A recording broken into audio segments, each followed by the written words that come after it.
Detectives Are Not Always Right was broadcast on the South African version of Lux Radio Theatre, which ran on Springbok Radio between 1950 and 1985. While having the same name and sponsor, it departed from the American show in that, additionally, British and Australian works were adapted into the hour-long radio formats. Many of the early episodes were direct rebroadcasts of the Australian programs. Lux Radio Theatre was the most enduring show on Springbok Radio, running from the first night of the network's broadcasting life until 6 months before it went off the air.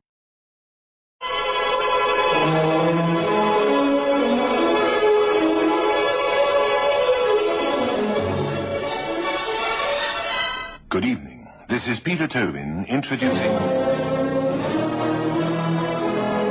Lux Radio Theatre. Tonight and every Monday night at this time, Lux Radio Theatre presents for your entertainment the finest in radio drama. Tonight, Detectives Are Not Always Right, an outstanding new mystery drama by George Batson. On the Hudson River, not far from New York, stands a century-old mansion, once the home of wealthy landowners and the scene of gay parties. Now, the setting for murder.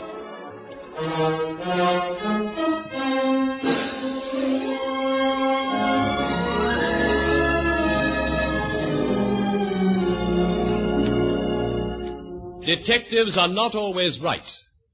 Act 1.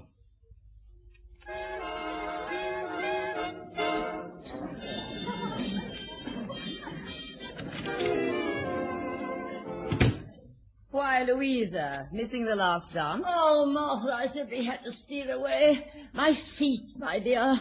All those dances with David's future father-in-law. I laughed at all his jokes and spent the entire evening talking nothing but tobacco. I'm sure he loved that, especially since he's in textiles. Oh, well, does it matter? They're both so southern. Celia has handled the evening magnificently, don't you think? She always does. She adores to entertain, to play queen of our little set. The decaying Dutch aristocrats of the Hudson. Martha, you don't think it could be a question of Mr. Kilburn's financial status, this engagement, I mean? You know, it must be so difficult for dear Celia, the carrying on of this enormous old house. Oh, here you are. Your car's outside, Louisa. Oh, thank you, David. Oh, dear, now where are my shoes? How about a brandy? Why not? Louisa? No, dear, no, thank you. I swear from now on I shall always buy my right size in shoes. Well, I mustn't keep that driver waiting. I'll get my things.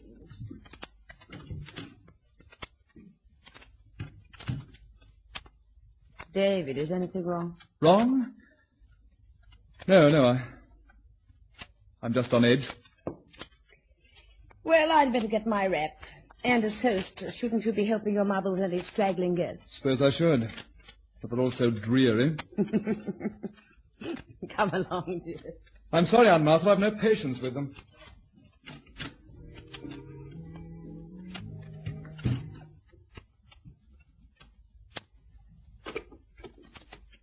Hello?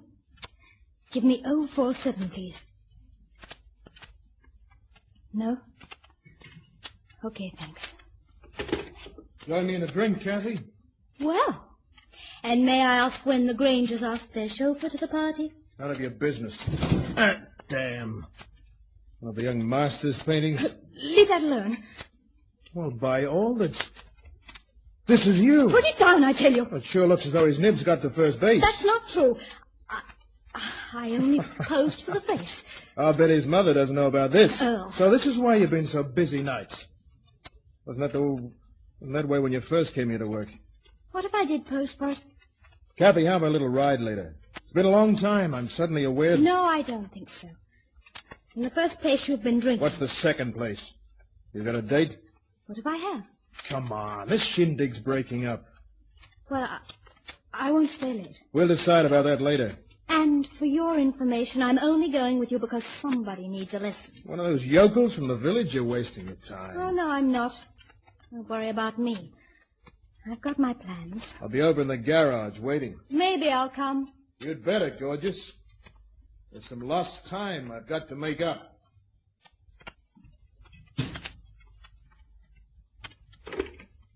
Hello? 047, please. Okay, thanks. You'll learn. Oh, Mr. David. Hello, Kathy.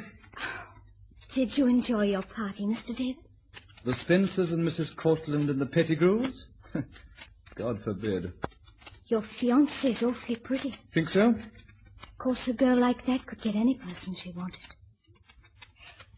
Mr. David, about the picture, my portrait. It gave me an awful jolt just being left there like that. I'll finish it soon, then you can have it. You're a lovely model, Kathy. You're really so talented. It seems a shame you can't paint for a living. It'll take years of study. Anyway, plans have been made. I'm going to be a big textile merchant down where the mint tulips grow.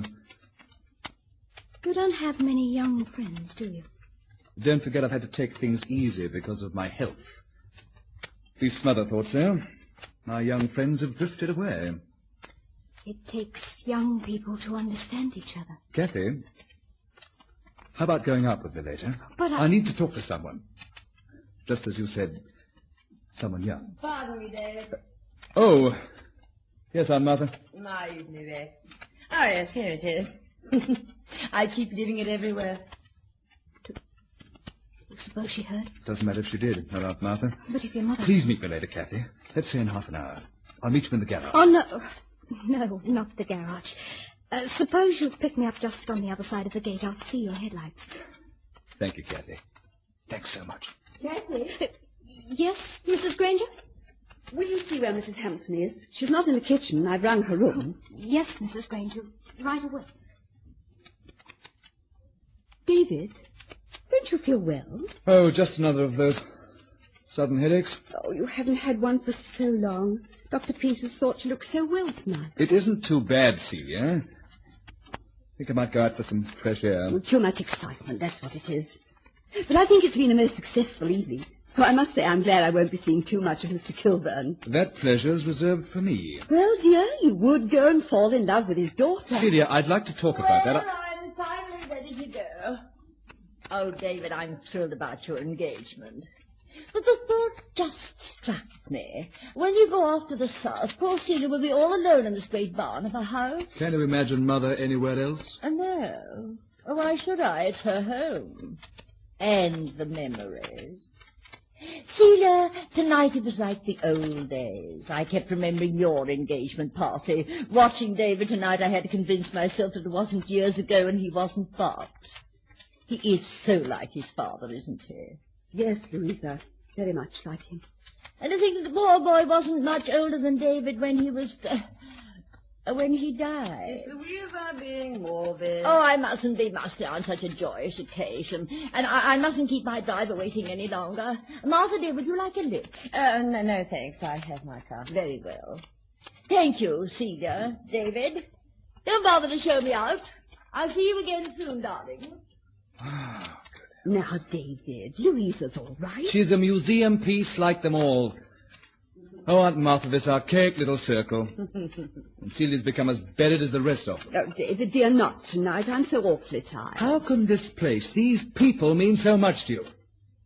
How can you stay in this mausoleum year after year? I like these people. They're my people. I love it here where I was so happy with your father. Perhaps you're not so much like him after all, or you'd understand. You know what I think, Celia? Because this place was Bart's life, you've taken a stand like the last of the Mohicans. My girl, you've got the darndest guilt complex. Well, at least this analysis is free. Well, maybe it's the brandy. But when I think of the gay, alive Celia Brunswick, just look at her now. Content with her garden, her Dresdens, and her memories. Every night climbing up on a ladder to Bart's portrait and polishing his invisible halo. Yes, dear. It's the brandy. I remember when we made our debut together. But she was always the glamorous one, David. That there's one thing I beat her at. I've had 3 husbands and got rid of a lot. Although why you never married again, Celia, Because I've never met another man like Bart. Oh, well, it's time for me to go. It's very black out, Martha. You know your eyesight. You ought to stop being vain and wear glasses. Oh, don't be silly. I read somewhere that short-sightedness gives you sex appeal. Well, better have Marino drive you home in our car. Oh, again? I've borrowed him so much lately, the handsome brute will think he's working for me. I'm sure you'll find it more lively. Come along. We'll go and tell him he's driving with her. Oh, I'm glad they've all gone. I think I'll go to bed. You do look tired, darling. I'd forget about that fresh air. You coming up, Celia? In a minute. I'll look in on you later. No, don't bother. I mean, if I do get to sleep, you might wake me. Good night, Celia. Good night, dear. Good night. Mrs. Granger, Yes, Kathy? Oh, what about Mrs. Hamilton? she's had an accident. She fell or something and hurt her arm.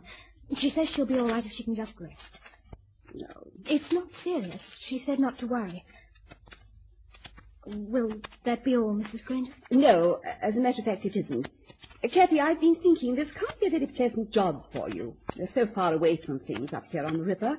It doesn't seem fair to a girl as young as you. Oh, I find lots to do, Mrs. Granger. Yes, I'm sure you do. I'm also sure you'd be much happier working somewhere else. But I've decided I prefer an older woman, one who wasn't so obviously restless. I'm a little too young and pretty, isn't that it? Your looks have nothing to do with it. I'd prefer an older woman, that's all. Sure, one Mr. David won't be making up to. You think your son won't marry Miss Kilburn if there are other complications. Well, he's not so hot for the idea anyway. I'll give you 2 weeks' wages, and you will leave tomorrow, Kathy. Okay, if that's the way you want it. But what's to prevent me from still seeing your son? What's to prevent me from seeing a lot of him? Because he sure likes to see me. Will you please leave this room? You're not risking anything that would interfere with your setup, are you? Because the Kilburns are rich and the Grangers are broke. That's why you're marrying your son off. Everybody knows it. But the Kilburns don't. Not yet. I had no idea you were mentally ill. When you leave tomorrow, I suggest you consult a physician. Good night. Maybe I've already seen a doctor.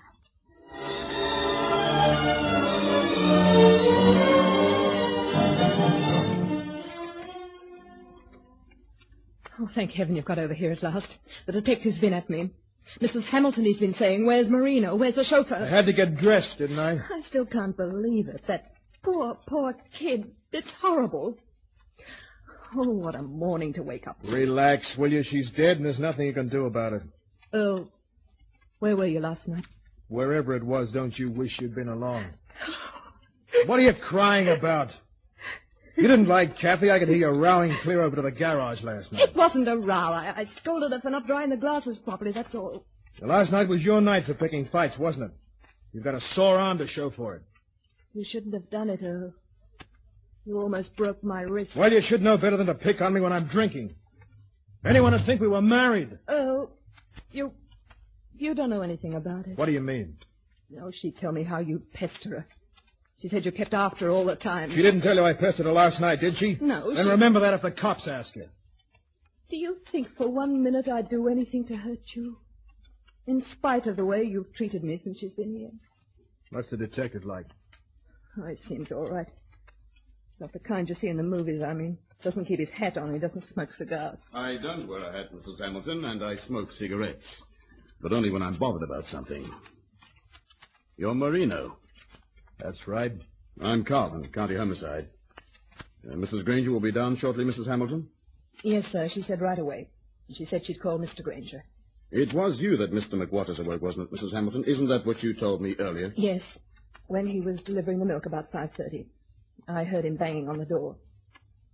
He said she was lying in a heap down by the gate, all smashed. I went to Mrs. Granger's room. She wasn't asleep, so I just knocked lightly. How did you know she wasn't asleep? Her light was on. I could see it under the door. You heard nothing at all during the night? Well, Go on. about 11:30, I did hear a car going out of the garage. That was me. Did you hear a car come back, Mrs. Hamilton? No. When I got to sleep, I slept soundly. Did yes, Miss Moore. Did she have many friends? In particular, men friends? I don't think so. I don't think any particular one. Nobody in the village? She did a few times with someone, but she didn't tell me who he was. Any idea where he lived or where he worked? No. And if ever she telephoned him or anybody else and I was around, she'd come in here and use this phone. Even though Mrs. Granger wouldn't have liked it. Once I picked up the extension by mistake and heard her talking real sweet to someone. But you didn't hear any name? No, I hung up right away. But I knew she was talking to a man. Well, that'll be all for now, Mrs. Hamilton. Thank you, sir. You went out about 11:30, Marino. Yes, I drove Mrs. Brand home. She was afraid of that fog. And you came back here? No. You see, I ran out of liquor. I know of a place in Kingsville where I can get it. We'll have to know where you were. What time did you get back? Oh, I'd say about 4. You didn't see Miss Moore? No, but I wouldn't have. It was pitch black. Had you ever gone out with Miss Moore? No, never. You see, I got a girl in the village. And you were with her last night? Yeah, sure. What's her name? Rose Coonan, 68 Mill Street. All right, Marino. That's all for now. Thanks. Don't leave the place for a while. Don't leave. Okay. A photograph. Celia Granger. Good morning. Oh, good morning, Mrs. Granger. I'm Dan Carlin, County Homicide. This has been a dreadful shock. You're sure it was murder? Sure. I thought perhaps a hit-and-run driver. She was inside the gate, and her head had been struck with a rock. She also had this scarf wrapped round her throat. Mrs. Hamilton said it had been yours. Yes. I gave it to Kathy. You don't remember me, do you, Mrs. Granger? Remember? No, I'm afraid I don't. No, of course you wouldn't. It goes back many years. Back to the days when you were living in the old house on King's Point. You used to borrow my bicycle. Then you were... Yes, I was the grocer's delivery boy after school. Why, yes, I do recall, but I saw you very seldom. I got a better job with the tailor. I don't know why I'm bringing this up. Let's get back to business. You were looking at my photograph when I came in, weren't you? Yes, yes, I was. Celia? Oh, come in, dear. David, this is Mr. Carlin. He's from the police. My son, David. Oh. How do you do? I need a shot of brandy. Don't get the idea that I start every day this way. Well, this is an unusual day, I'm sure, for all of us. Mr. Granger, did you know about any plans Miss Moore might have had for last night, for after the party? I? No. What makes you ask that? I thought possibly she might have said something. She never confided in me about her dates. I did come in here while she was tidying up. That was all.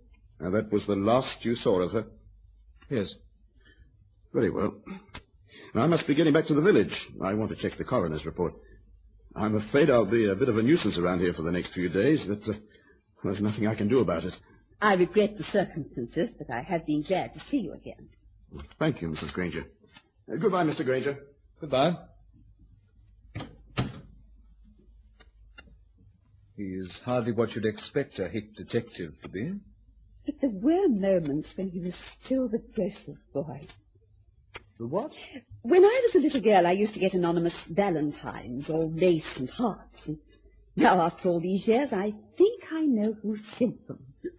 You mean... I wonder if he's still sentimental. Seems so quixotic in a detective. Oh, David, I take it easy. Brandy isn't the best thing for your heart. I've got to get through this day somehow. Oh, you can't let this upset you so. It's frightful, of course, but... Oh, thank heavens it wasn't one of us. Don't you mean, thank heaven it's Kathy? David, you'd never gone out with her. No. Why? You did say you might go out for some air. You could have seen her accidentally. I didn't go out. No, Celia, I wasn't carrying on with Kathy. Of course, she did pose for this portrait. Oh, David. She only posed for the head. You see, it's a copy of a Renoir nude. Has anybody else seen it? Eunice saw it last night. And Eunice believed Kathy had posed only for the head. Why not? It's the truth. Darling, you're about to marry an exceedingly trusting girl. Let's forget about it. Nobody else has seen it, so how can it possibly matter? Since nobody else has seen it, it won't matter. Now, let's attend to the newspaper men. They're waiting outside. Will you go and show them in? Yes, of course. No. Nobody will ever see it. Never, never, never. How fortunate that it's winter. Burns quite quickly.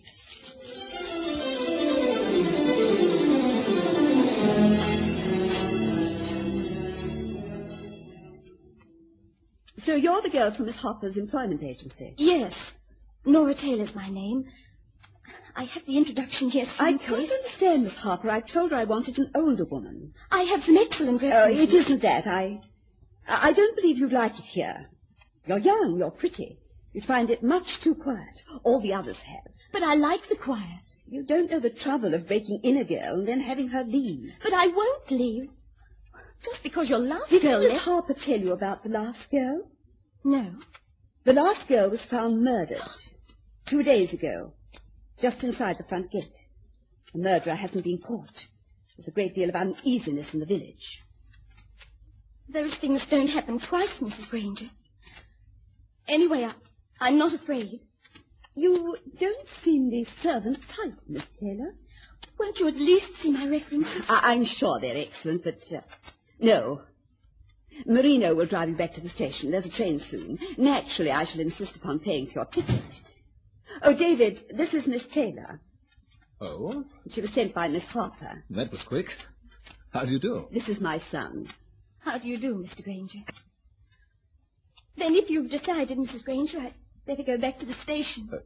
Go back? I've explained to Miss Taylor that I want someone older. Why do we have to have someone older? Because the young girls never stay. How do you feel, Miss Taylor? Think you'd like it here? I feel certain I would, Mr. Granger. Oh. Shouldn't we let her find out for herself? She's come quite a distance. If only you'd give me a trial, Mrs. Granger. Oh, it's not right appealing to your sympathy, but I do need a job so badly. There's a storm coming. We can't send you back in that. What do you say, Celia, eh? Any reason why we shouldn't give her a trial? But, David, After all, we do need someone. Very well, Nora. We'll give you a trial, for a few days anyway. I'll ring for Mrs. Hamilton, have her show you to your room. She'll explain your duties. Oh, thank you so much. Thank you, Mr. Granger. You're very welcome. Yes, Mrs. Granger? Oh, Mrs. Hamilton, Nora is staying for the time being. Will you show her to her room? Yes. Yes, certainly, Mrs. Granger. Just follow me. Thank you. I'd quite made up my mind it would be the best not to keep her. Because she is attractive. I wanted to avoid any repetition of the painting episode. There won't be, Celia. I promise you. Thank you, David. Celia, I want to talk to you about something. It's about Eunice. Well? I'm beginning to realize what life with her and her father will be like. Awfully comfortable and secure. Mother, you might as well know. I've decided not to marry her. What's brought on this sudden change of heart? This thing that's happened, it shocked some sense into me. It cleared my vision. I just can't go through with it. Must have been out of my head. Of course, if you feel that way, there's nothing more to be said. Except that if I marry Eunice, we'll have enough money to keep this place, won't we? With me a textile executive. Don't be ridiculous. That doesn't enter into it, and you know it. But we are broke, aren't we? Yes. And we would be able to keep this place. Yes. You feel you have quite an obligation to all this, don't you, Celia? Yes, David, I do. Because of your father. This house represents him, his tradition. To me, it's a trust. That's why I've struggled so to keep it. And since his death, my first obligation has been to you. That's how I've justified everything I've done. Your happiness, your well-being come first. Am I wrong or strange wanting that? No, you're right, Celia. This is just nerves. Of course I want to marry Eunice. Besides, who else is there to marry? She loves you, David, and you're not strong. She'll look after you. You'll be set for the rest of your life. I wish I could be allowed to look after myself, and I wish I could plan my own life, and I wish that I could... Sorry, Celia. These nerves again. Well, go and write to her. Oh, by the way, have you seen that painting of Kathy? Yes, I have. I destroyed it. Oh. You do understand. Because of its implications, Colin might have thought... That Kathy and I were having an affair, and for some reason I killed her? David, did you know Kathy was expecting a child? No. Colin told me. They found out when they performed the autopsy. So I think it's just as well, dear, that I did destroy the painting. Yes, Celia, you're right. You usually are.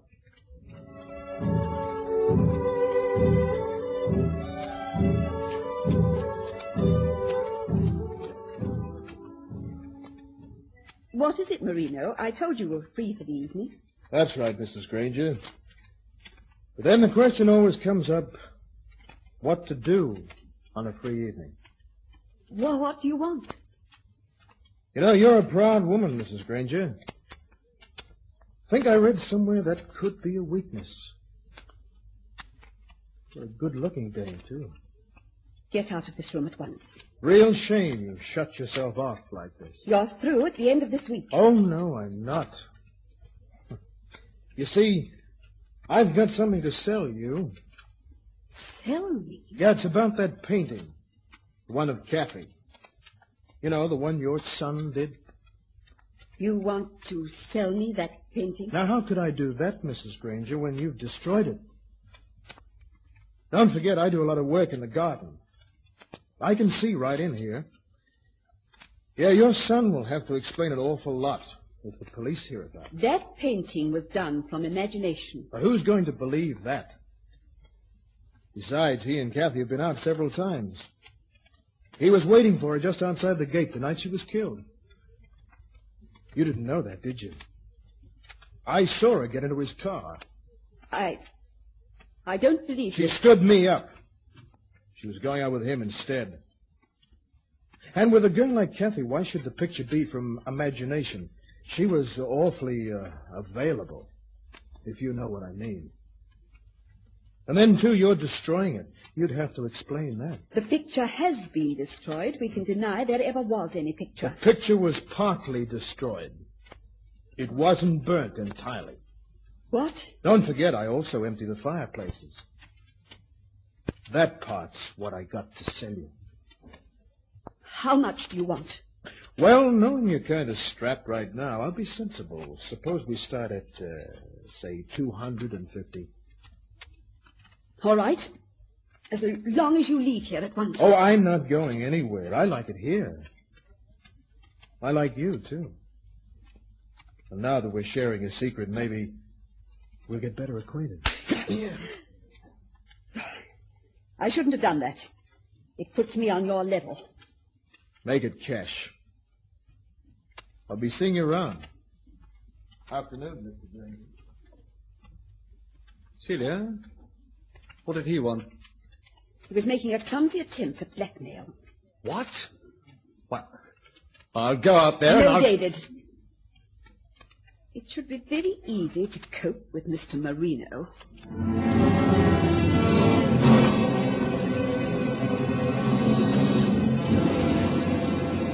Detectives are not always right.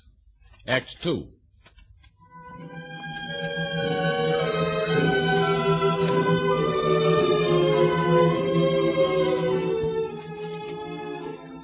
Come inside, Martha. It's getting too cold for the garden.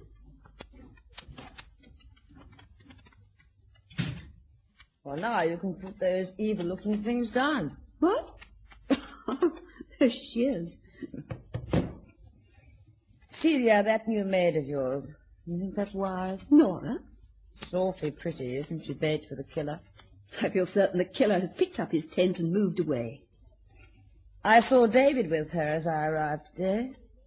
Really? Incidentally, your mail hadn't been picked up from the post office. Oh, thank you. Reno should have gone in for it. I'll glance through it if you don't mind. Mm-hmm. That Carlin man came around this afternoon. I suspected you had something to tell me. Well, the questions he asked, I didn't like it. Seemed to be prying. I tried to get angry, but he is so unreasonably attractive. And it is his job, asking questions. Except that some of them had no bearing on the crime. I mean, what business is it his whether or not there have been any men in your life since Bath? Oh. You know, the poor devil has the most awful crush on you. What else did he ask? Why do you lead this quiet life? Why do people so seldom see you? I said you were still brooding over Bart's death, still in love with him for all I knew. I also said that you blame yourself for his death, and since he was so full of worship for his ancestors in this house, you felt you were making it up to him. And he knew about your singing in that club. I should have told him the only reason you were doing that was because the Granger Castle was flopping down around your heads, and that your husband was too proud to go to work. Bart had no preparation. The stock market crash in 29 knocked his world from under him. He was a very young man. He could have... How different he was from other men. Well, more handsome, perhaps, if you can afford well-dressed grasshoppers. That's right, Martha. You did find him very handsome, didn't you? And you could have afforded him. Seems a shame. Celia, I didn't have a chance with you around. Well, I mean, all of us had a crush on him in those days. And all of us knew when he married it would be you. Well, at least the others have forgiven me. What else didn't you tell Mr. Carlin? Oh, not a thing about David. He beat about the bush, but I knew what he was driving at. You might tell me. Why was he a chaser after women, of course? I told him I'd never had an occasion to find out. After all, the boy called me Aunt Martha. What he really was driving at were David and Kathy friends. Wasn't that it? In general. And I kept remembering that Bart had the nerve of a temper. David could have inherited... There's nothing unusual about David's temper. There's headaches. What about them? He hasn't had one in months. What caused them? Nerves. Lately I've begun to realize that they were probably brought on by his resentment of this place. No, I'm sorry, Celia. I shouldn't talk like this. I'm just so rattled since this thing happened, and I can't forget that David did ask Kathy to go out with him that night. What night? The night she was killed. I'd forgotten my evening bag. I came in to get it, and they were making plans. Well, you must be mistaken. Well, I heard them, I tell you.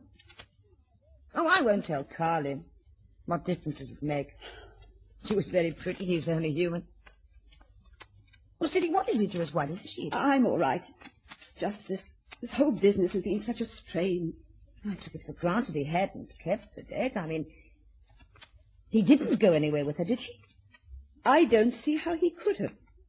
David and I were talking in here until 2:30 that night. Then I looked in on him a little later, and he was fast asleep. Well, that would seem to take care of that, wouldn't it?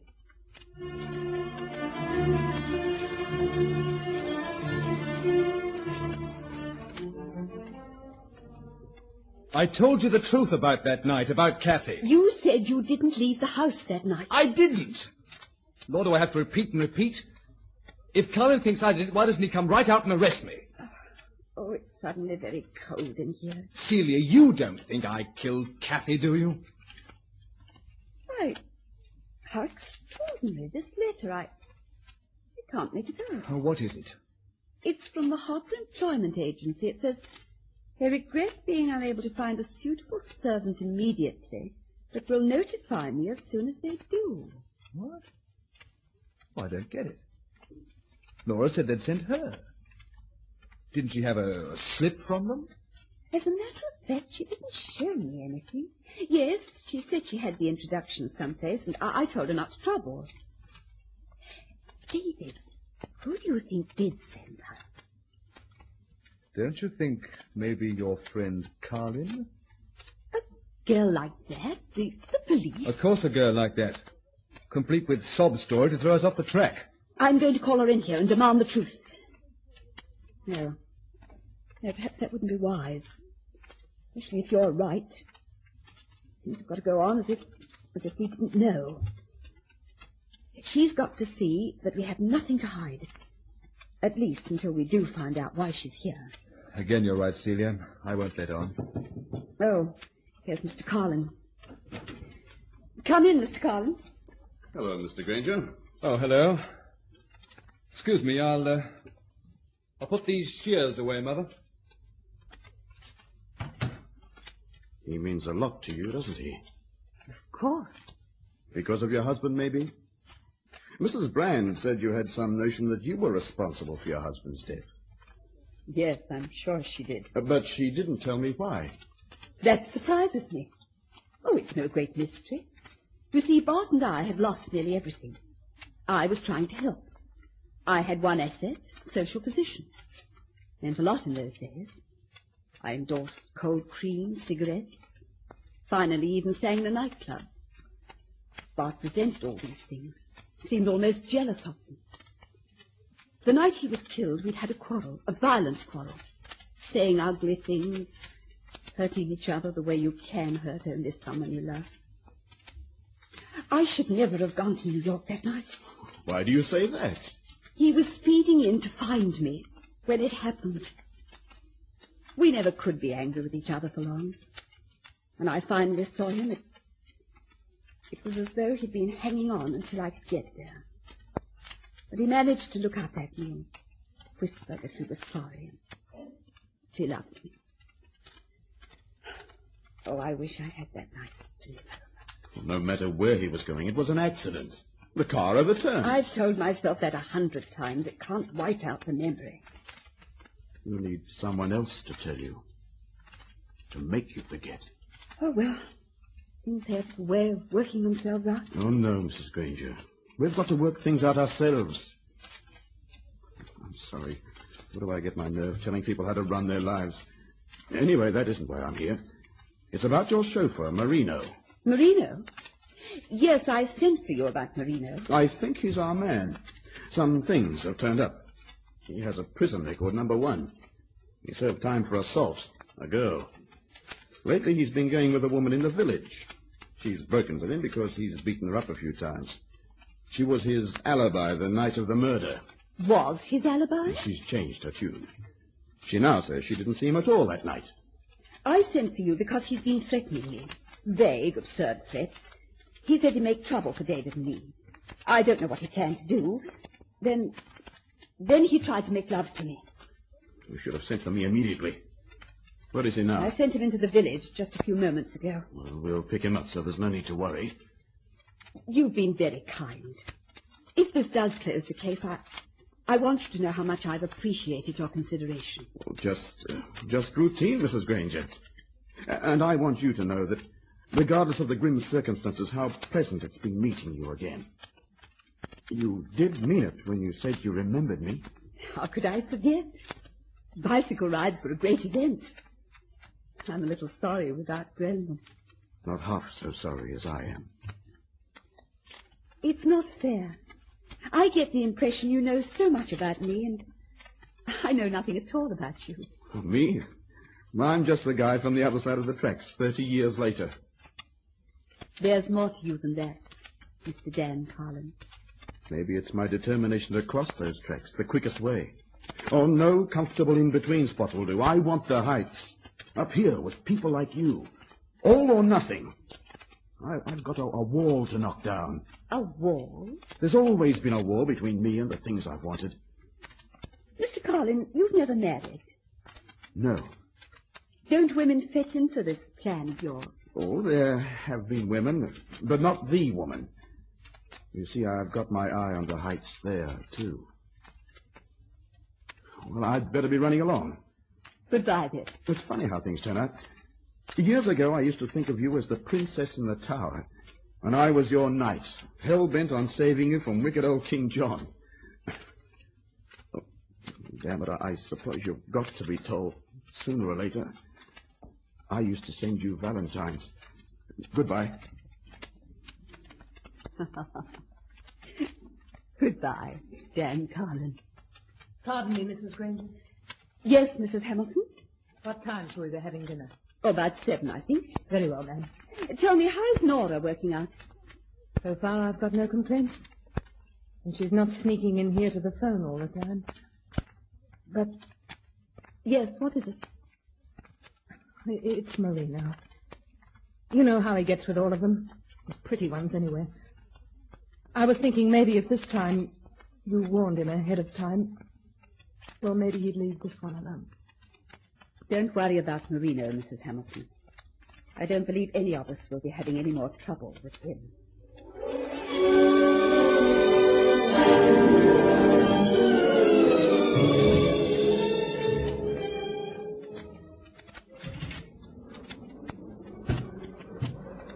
Who is it? What do you want, Marino? What's the matter, man? What do you want? Back. My back. What?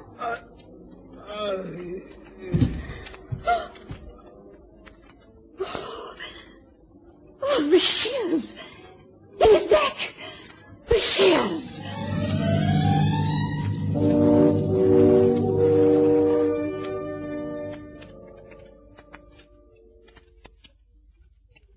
Darling, I thought you were going to get some sleep. How do you expect me to sleep or rest? I know it's more than 24 hours since Marino. Have you seen what the papers are saying about us tonight? Poor Dan Carlin. According to them, I've either bought him up or bewildered him with my particular sorcery. It's a good thing nobody knows Marino was trying to blackmail us. Carlin does. I told him yesterday afternoon. Why did you do that? I had to. He was going to arrest Marino. I knew he'd talk. I had to protect you. That's all you ever think of, protecting me. Celia, there's something I'm going to tell you. Is there, David? Kathy and I did go out that night. I realized what a mistake it was to marry Eunice. I had to talk to someone who was sympathetic, who'd listen and understand. That's where I let you down, isn't it? It isn't your fault, Celia. You don't have to tell this at the inquest. Nobody saw you. Marino said he did, but he can't do any harm. Somebody did see us. Someone else. David! It was almost 3 when Kathy and I got back. Before we came to the gate, my lights picked up the outline of a car, parked on the other side of the road. I couldn't make out anything but the outline in the fog. But Kathy knew who it was. Did she tell you? No, she just said, "Oh, so he came after all." And when I asked if she wanted to get out and talk to him, she said no. But he had to be told he couldn't treat her like dirt. That he could stay there all night for all she cared. But, well, I've been afraid to tell anyone. Oh, that could be my fault. I'm to blame for so much, trying to force a way of living upon you. I thought it was the right one. Now I see that it hasn't been right, not even for me. Useless living for the dead when there's so much else. You once asked for your life to live, David. Well, finally, it's yours.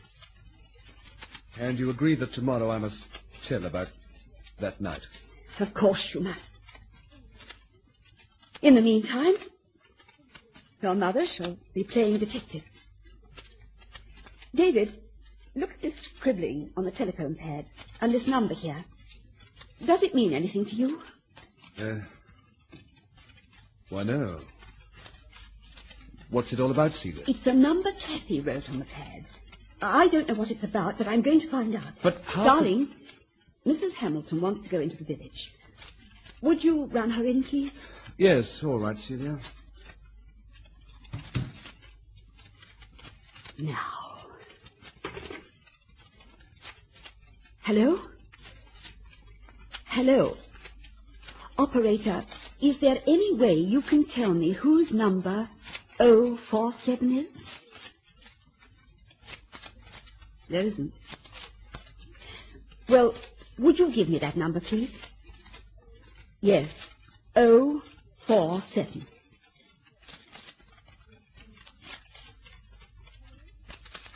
Hello? Is Mrs. Johnson there? Why, what number is this, please? Hello? Hello? Oh, no. No.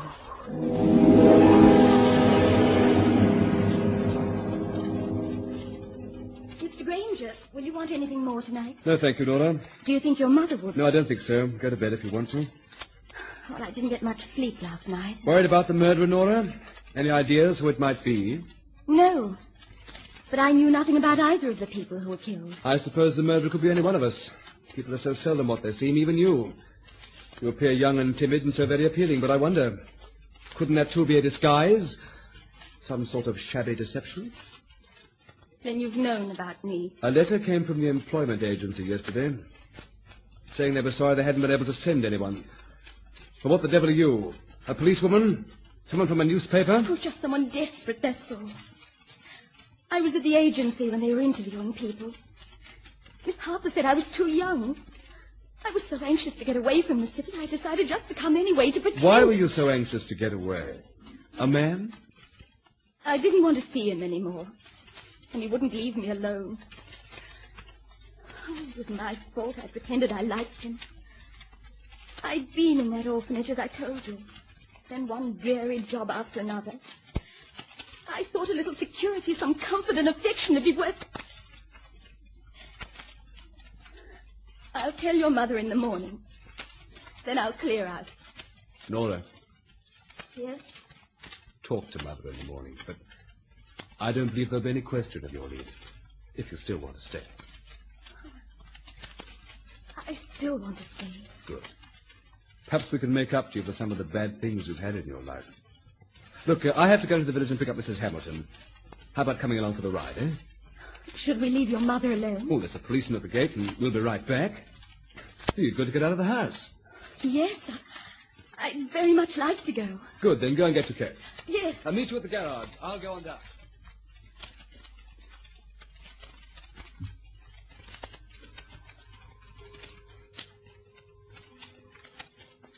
David? David? Oh. David, is that you? No, it's me. I thought I heard a car. Well, not mine. I parked it down the road a bit. I wanted to walk, look around the grounds. You're looking very lovely tonight. Thank you. The crowd's been bothering you today? There were people down by the gate. They only went when it got dark. I could sense their hostility. I've become a witch in a castle. You don't think I did it? Well, next time your chauffeur gets murdered, see that you're a few miles away from the crime, not just a few feet. Not very lucky in our murders, are we? How extraordinary that Kathy left no address book, no letter. There was nothing. I went through her room myself. Kathy did leave something. Oh? She'd known someone in the village. Someone in particular. So far, he hasn't volunteered to identify himself. That's why I think he's guilty. He has a telephone. Kathy called him often. But how can we trace her call? Very simple. You see, I have the number. She had a habit of scribbling while she used the phone in here. Among her scribbling, there was a number repeated. Could be just the grocery store. No, besides, in addition to the number, she wrote a name. That makes it easier. Yes, I guess you do have something, Mrs. Granger. May I see the scribbling? Here's the pad. Thank you. You should have looked at it before you threw it on the fire. I know what it said. I lied. There was no name. It wouldn't have mattered, as long as the number was there. I figured something was up when you phoned earlier. I recognized your voice. Why did you do it? Kathy tried to latch onto me. She wanted security, respectability, and I was to be the fall guy. She knew I was ambitious and thought she'd go along for the ride. She told me about the baby. Said if she had to, she could prove it was mine if I didn't marry her. Killing her. I wasn't going through a life with her tied on my neck. But when I got this far, what place did she have in my scheme of things? When you told me about your ambitions, I never dreamed you were... Crazy? Go and say it. I don't mind. Because I'm not crazy. There's one straight line I'm following, right up out of the gutter. I'm knocking down that wall I told you about. And Marino. Why did you kill him? Evidently he'd been playing around with her, too. He went to her room that morning before we got here. She did keep a diary. My name wasn't mentioned, just an initial. We found something I'd forgotten about, a snapshot taken in an amusement park the first night I'd gone out with her. So he tried to blackmail you, too. He hadn't left for town the other afternoon.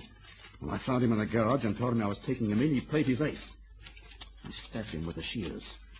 They deserved what they got, both of them. How could you possibly expect to get away with this? You knew something would turn up, something that would destroy you, your ambition. It hasn't destroyed me. Nothing can. How can you avoid it? By doing what I don't want to do.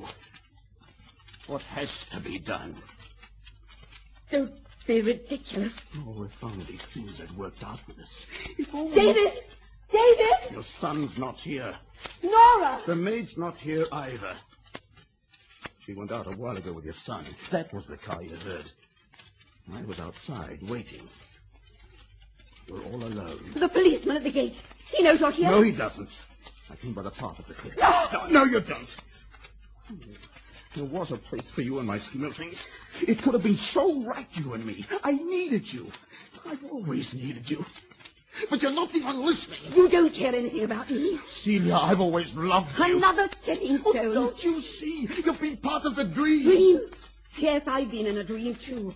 But I'm facing reality now, thanks to you. You had me fooled as you fooled everyone else. The self-made man with his rugged charm, his simple honesty, his strength. So different from any man I'd ever known. Yes, Mr. Carlin, I think you should know. I was beginning to find you very attractive. I love you. You've got to believe If that. you do, prove it. Go away. Give yourself up. No, I'll never do that. I can't now. I am strong with the strength to see this through. I'm playing at the same. All or nothing. Like it's always been. I tell you, your luck's run out. Don't be a fool. You'll never get away with it. I can't stop now. I've gone too far to stop. Don't scream, please. Don't scream. It won't take long. If you love me, how can you do this? Because now you're just like them. You're in my way. Celia! Celia! Are you all right? David! You see, it is too late. All right, Carlin, all right. You better go quietly. Your policeman's all set to take you. No, thanks. I'm going another way. Carlin, stay where you are. Don't run upstairs. It won't help. Here. All or nothing. Steady, Nora. Oh, that window above the cliff! Celia. Celia, are you all right? Yes, David. I'm all right. All or nothing.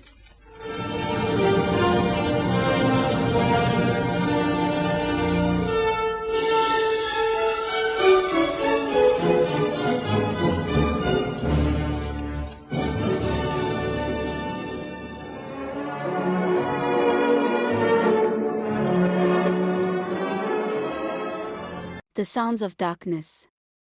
This series was the replacement series for the long-running Australian imported series Nightbeat. The story centered around Lee Masters, the blind FBI detective that solved crime in his own unique style. The series was one of many directed and produced by Jerry Van Wyck and was an original idea developed between Jerry and Brian O'Shaughnessy. Is 9:30. Lee Masters' office, Miss Darlington speaking. Tell Lee to get down to the Met right away. The Met? The Metropolitan Opera House. Maria del Fuego is dead.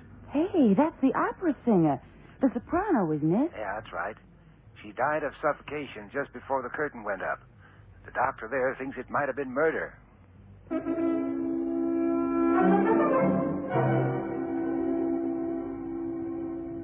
Goodyear presents The Sounds of Darkness.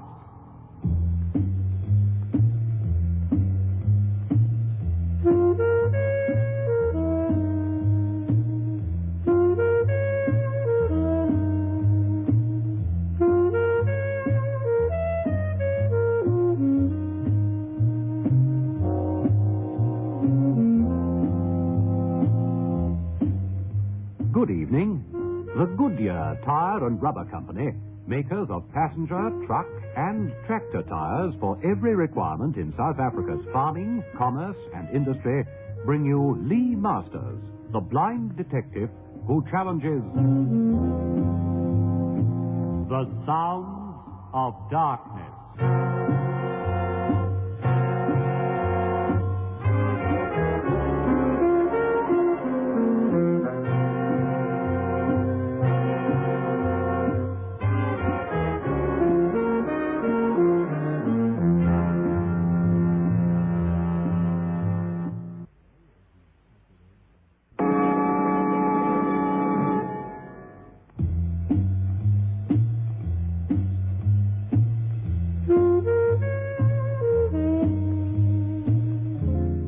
In tonight's Sounds of Darkness, you will hear Tony Jay as Lee Masters, James White as Johnny Bridges, and Elaine Lee as Samantha Darlington. Others in the cast are Gordon Mulholland, Patricia Sanders, George Carellin, and Hugh Rouse.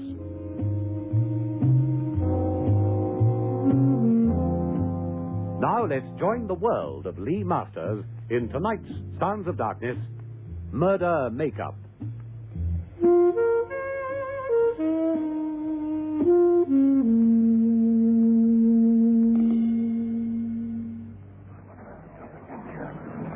All right, Doc. Give it to me. I was in the audience tonight, just before the curtain was due to go up. Stage manager, I suppose he was, he came out of the curtains and asked if there was a doctor in the house. Those immortal words. Huh? Yeah. Well, it's the first time it's happened to me, actually.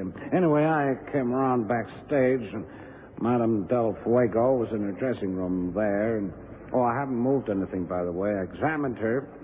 She was dead, and death seemed to be due to asphyxiation.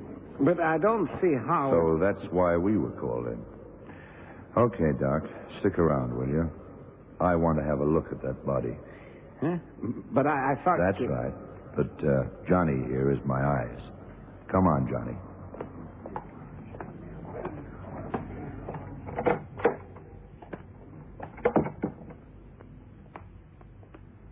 All right, Johnny. Give it to me. Well, it's a bit of a mess. Her body's across the dressing table, as if she just collapsed while she was making up or something. Glass on the floor. Something's been broken. Looks like a bottle of something. On the dressing table? Oh, usual stuff, all kinds of makeup, and a box of chocolates, opened. It looks like there's just one chocolate being eaten out of it. Look, just call the doctor, will you, Johnny? Sure. Doctor, could you come here, please? Oh, sure.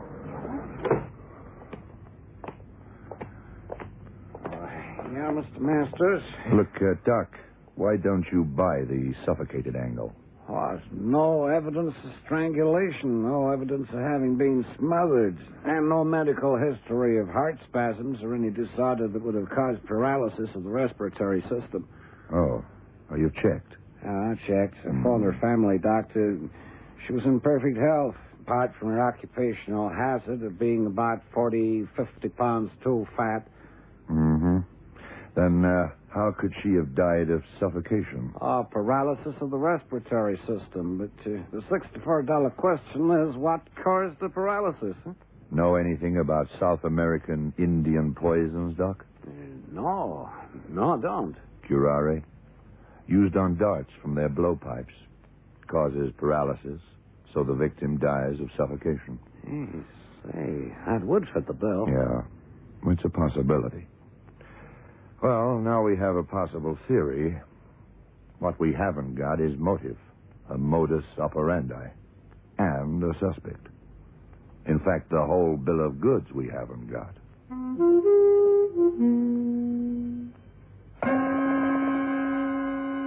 So the understudy went on, Miss Harmer. That's right.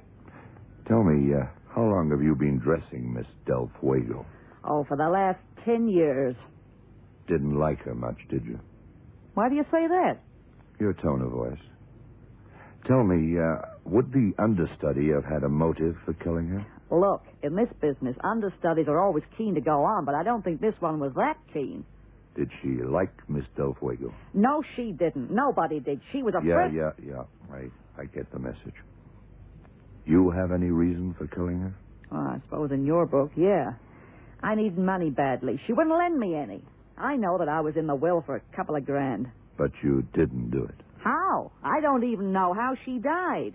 She was poisoned. Doctors have established that. Yeah? What about the chocolates? Could that have been how? Who sent the chocolates? Do you know? No, they came tonight. No card or name on them. Opening night present, you know. I don't think so. No, we've had the box analyzed. The rest of the chocolates are okay. If the murderer did put poison in only one chocolate, how did he know that she would take that one? Well, that's easy. It is? Yeah. The bucks she got tonight were assorted. She only liked one kind of chocolate, cherry liqueur, and that's the only one she ate.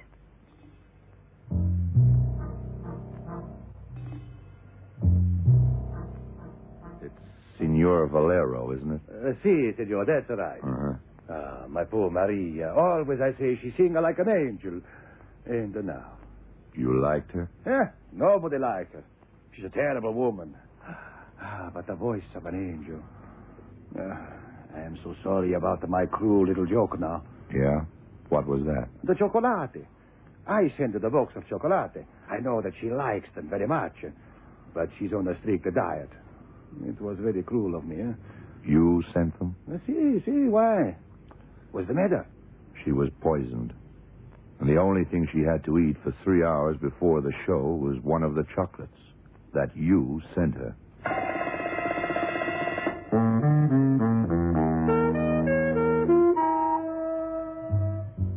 Johnny, I'm stumped. She had nothing to drink. She had nothing to eat except that chocolate. How? I can't begin to think, Lee. Wait a minute. Yeah. That glass on the floor.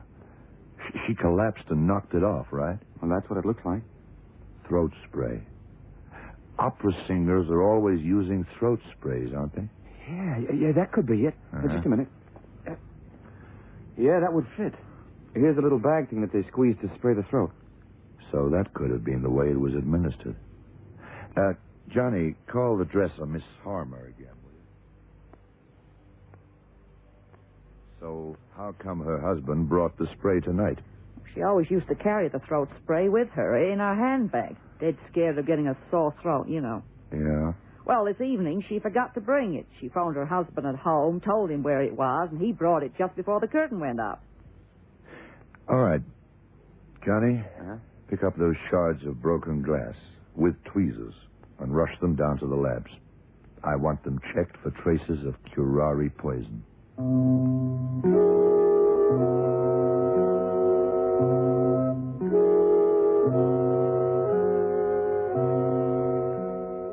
Right. Mr. Marchant. So you were playing Pinkerton tonight? That's right. I've been singing with Maria for the past 2 years. How was that? Well, we sang well together, you know, and we, well, it's... Yeah, I've heard all the gossip from the stagehands. I know that you and Miss Del Fuego have been having a love affair. Oh?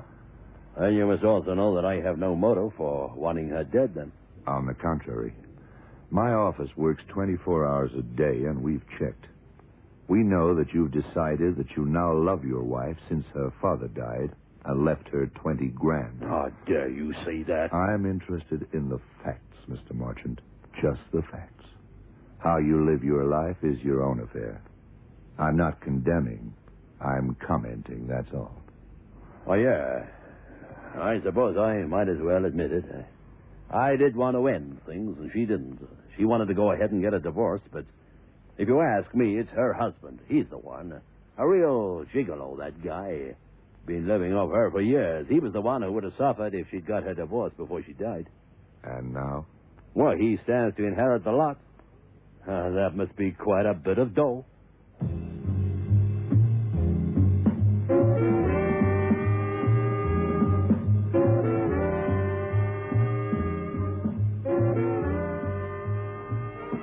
All right, Johnny. Now, give me the layout again, will you? Right. Well, there are just 2 dressing rooms up here. Maria's and Marchant's, the stars. This is raised about half a floor above the stage level. The other dressing rooms are down below. Yeah, I get it. Hey, Lee, what about a cigarette? Couldn't you have been poisoned that way? She was a non-smoker. Did you find that out? No, you told me when you were describing the dressing room and its contents. No ashtray, no cigarettes, no lighter or matches. Besides, singers usually don't. Oh. So what's the answer? Well, seems to me that everyone hated this doll. Everyone had a reason to kill her. And a lot of them had the opportunity. That husband could have been him with that throat spray. You haven't heard from the labs yet? No, not yet. All right. Now, let's go over this dressing room again, now that they've removed the body. Now, tell me again, anything that looks as if it shouldn't be here? Oh, no, I don't think so. On the dressing table itself? Lots of jars of cream, sticks of makeup, false hair, that sort of thing. Yeah, just go through them in detail, will you? All that makeup jazz. Sure. Well, first there's this... Oh. Hello? Mr. Bridges? Yeah, that's right. Oh, this is police laboratories here. Those pieces of glass. Yeah, what did you find? Oh, nothing. Absolutely nothing. If she was poisoned, she didn't get the poison from the throat spray.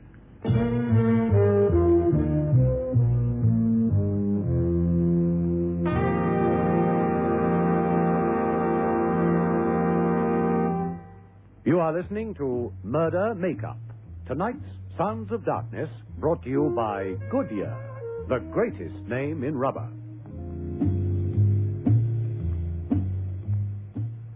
Well, that seems to let out the husband.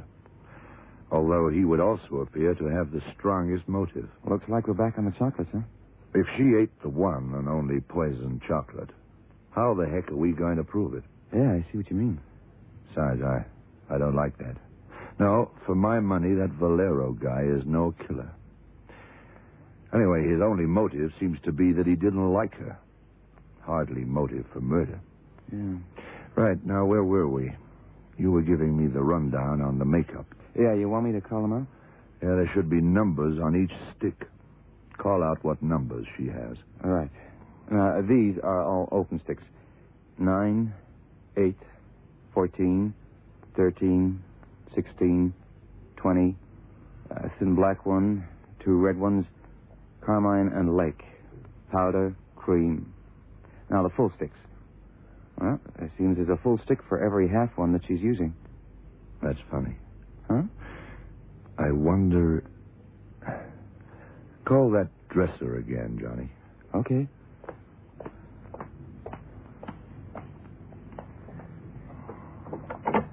Miss Harmer? Yeah, okay. Miss Harmer. Was it part of your job to see that Miss Del Fuego's makeup was kept complete? Yeah, that's right. Heaven help me if I forgot. Did you forget? Tonight, for instance? No. No, I didn't. Why? It would seem that as well as one stick of each that she was using, she also had a full unopened stick of each number. Yeah, Is that's that right? Very fussy she was about it, too. So where's the number 5? Come again? The 5, the number 5. How come there's no half-used stick and no full stick? But there is. Well, there should be. I mean, there was last night. That I know for sure.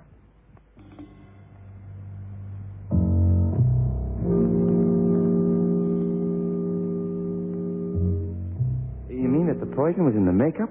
Maybe. But you see, that doesn't answer all the questions, Johnny. Curare has to get into the bloodstream, so it can be administered through the mouth, or, as the Indians do, into the bloodstream direct. A cut from an arrow soaked in the poison. Curare in the stick of makeup wouldn't do anything. Oh? No, the makeup would be cleaned off again before the pores could assimilate sufficient to do any damage. And how? That's what we're doing down in the morgue. We must find out. All right, open up. Yep. Right. Now, what do you see? Oh, she's made up all right. Heavy makeup. Sort of yellowish color. Yeah. Cho-Cho-San was Japanese. Come again? The part she was playing in the opera tonight. Has the body been stripped? Yeah, it's just sort of wrapped in a shroud or something. All right. I got a nice job for you, Johnny. I'm going back to the opera house. I think I know who did this. And I think I know how. You got to make sure for me. Me? How'd I do that? You go over this corpse with a fine tooth comb. Somewhere, more than likely on the face, there must be a scratch where the poison went in. Clean the makeup off her face and have a look. Then come across to the theater and let me know.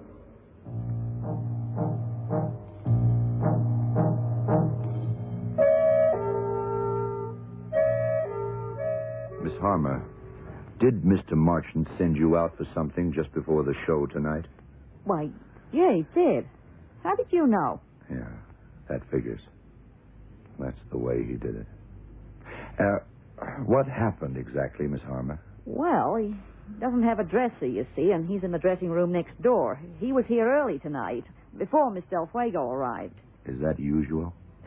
No, come to think of it, it isn't. Go on. Well, he asked me to slip back to his flat. He'd forgotten his wallet. He said he'd tell Miss Del Fuego, explain where I was. And by the time you got back, Maria had arrived and was nearly finished with her makeup. Is that right? That's right. Fine. Yeah, I think I have the complete picture now. Just wait for Johnny to get back from the morgue to confirm things.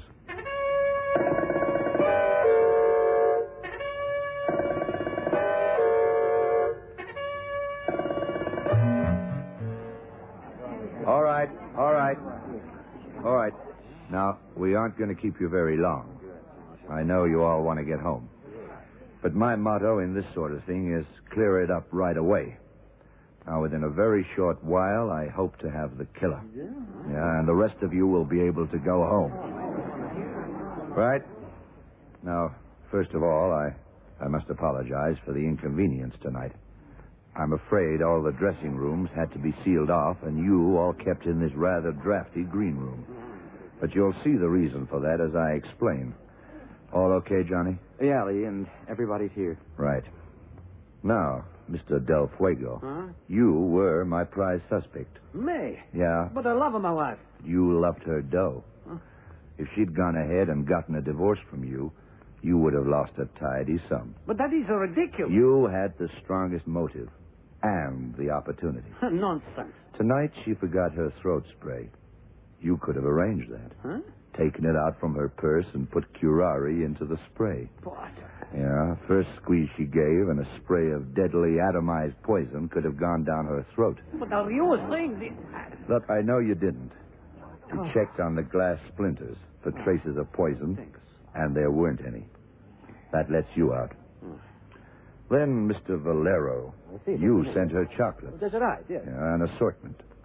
You might have known that the only one she wouldn't have been able to resist would have been the cherry liqueur. I didn't know that. You might have introduced the poison into only that one. It would have been difficult to prove that you did it. But I didn't do it. I don't tell her no lie. I don't like her, see, but I don't kill her. No, I know that now. And you were so honest about the whole business that I didn't really suspect you. Which leaves us two suspects. You, Miss Harmer. What? And you, Mr. Marchant. Yeah, both got motives, and both of you could have done it. Now, see here. Now, this won't take long. Just bear with me, will you? Oh, very well. Fine. Right. Now I want to tell you what happened tonight. Miss Del Fuego arrived at her usual time, and she found that her dresser, Miss Harmer, wasn't there, right? You'd sent her out, Mr. Marchant. Yeah, that's right, I did. I told Maria. Yeah, quite. She finds her dresser isn't here, and you tell her that you've sent her out. Now, yours are the only two dressing rooms on this level, right, Mr. Marchant? Right. Although I can't see Then Maria Del Fuego starts to make up. Oh, she's old-fashioned in this respect. She doesn't use pancake makeup. She uses the old grease paint sticks. Now, when I was going over the contents of her dressing room, it struck me as rather odd that she had no number 5. Well, not everyone uses the same sticks, Mr. Masters, I mean. No, but some things you can't avoid. Like in a Japanese makeup, you would achieve this effect with number 5 and a yellow. Whatever that number would be, wouldn't you? Oh, well, that's what she used, yeah. Exactly. So why no number 5 in her dressing room? I'll tell you why. It took me some time to figure it out. The reason why there wasn't any number 5 is that someone made it their business to take it away. Both the stick in use and the full spare one. Well, her dresser, she had the chance. Right, yeah, I know. She's the obvious one to suspect, isn't she? You're mad. I didn't do it. I didn't say you did. I said you were the obvious one to suspect. The murderer hoped that if investigations did get that far, that we would suspect you. Well, but let me go on. Why would anyone want to steal 2 sticks of grease paint? You got any ideas, Johnny? Well, if she had to use that color, that number, then she'd have to get some more, wouldn't she? Exactly. Good boy. Now, tell us what you found on the deceased's face, will you? Sure. A deep scratch with something very sharp. A pin, maybe. I don't have to stay and listen to all this. I'm afraid you do, Mr. Marchant. You see, the murderer stole the 2 sticks of number 5 grease paint to make sure that Maria del Fuego would have to borrow another stick. And where would she obviously borrow that stick? Why, from her next-door neighbor, of course. From the dressing room of her no longer so keen lover, you, Mr. Marchant. Why, you can't prove this. It's all just theory. Stick around, Buster. That's why I had the dressing room sealed. The proof of your guilt is in your dressing room still. It must be. You haven't had a chance to get rid of it yet. Why, you... Get him, Johnny. Okay, I got him. Fine. You better hold him there till I finish. This won't take much longer. But how was she poisoned? I don't get it. What does all this business of the sticks of a makeup prove, huh? Our friend Marchant there at this moment has on his person or in his dressing room a stick of number 5 grease paint.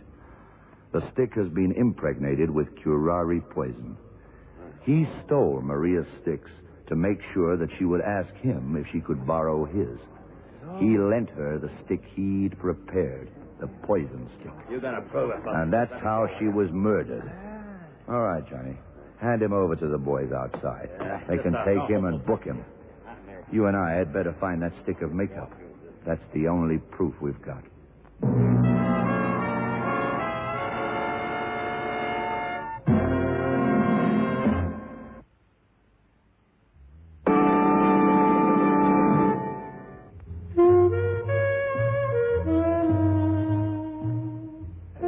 Makeup business, Lee. What's eating you, son? You said yourself that the poison makeup wouldn't explain it. That curare had to get into the bloodstream, not through the pores. That's right. But you yourself found the scratch where the poison got into the blood. Oh, yeah, I know. That I understand. But how did Marchant know? I mean, he didn't cut her. Someone would have known if he'd scratched her or something. That's right, Johnny. Then how did he know she was going to scratch herself? Well, how did she scratch herself anyway? You still don't know, huh? No. You know, I had a girlfriend who was a chorus girl once, many years ago. Oh. She told me that the real broads in the business, if they didn't like one of the other girls, had the nasty little habit of sticking pins into their makeup, way down out of sight. Yes. The girl would use the stick, it would wear down, and the pin or needle would leave a very nasty scratch right down her face. Now do you get it? You mean Marchant had a stick of 5 impregnated with poison? And with a pin in it. When Maria used it, she scratched herself badly. She would have stopped the bleeding with a septic pencil or something. Yeah. Then she would have made up over the scratch so that it wouldn't show, right? Right. That way, the poison gets into the cut and into her bloodstream. Next thing she knows, she's suddenly paralyzed and she dies of suffocation. And the dresser was out of the way. Marchant sent her out. That's right. Any argument about the pin, he would have had an explanation for Maria. And there was no one to overhear. Mm. She had to borrow from him, you see. He was right next door. Yeah, but motive? Like I said, his wife just inherited 20 grand. It wouldn't have looked so good if Maria had told her that Marchant was her lover. She might just have divorced him and left him without a cent. But how did he get onto this in the first place? There's just as much a clue when something's missing as when it's there, Johnny. Don't forget that. Okay. And that stick of 5 was missing from her dressing room. That's what started me into thinking.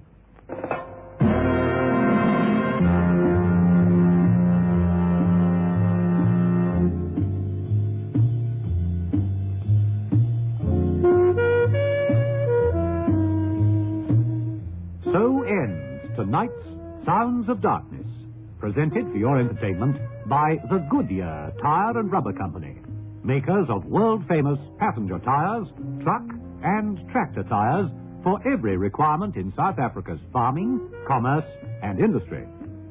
Join us next Friday and every Friday night at 9:30 when Goodyear will again present the blind detective Lee Masters in The Sounds of Darkness.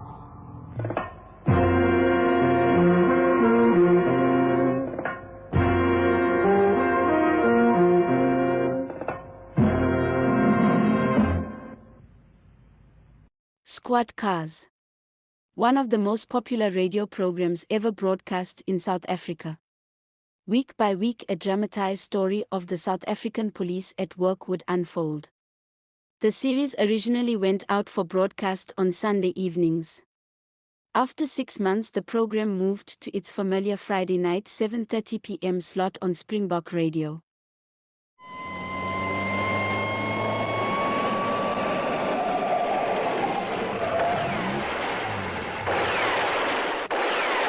Squad Cars.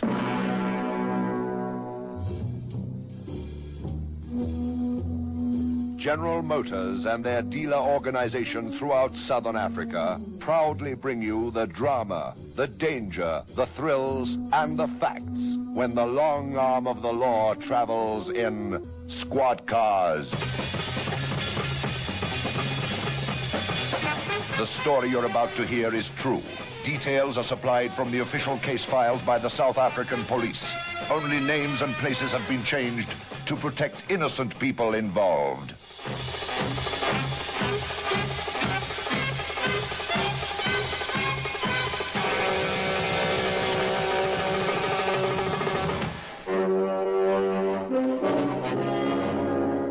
Johannesburg, March the 14th, 4:15 p.m.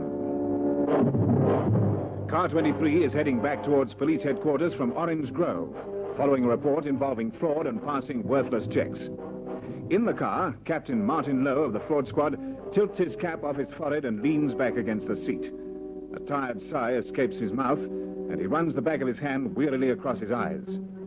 The driver, Sergeant Olaf van Heerden, permits a small smile of understanding to flit across his face. You've had a rough week of it, Captain. What's it, 5 new cases this week? Yeah, 5 new ones. Another half dozen from the week before. And there'll be more dockets before this month is over. You can bet your pension on that. The way people just ask for trouble, it beats me. They're too gullible. A conman walks in with a big smile and a hard luck story, and they accept him at face value.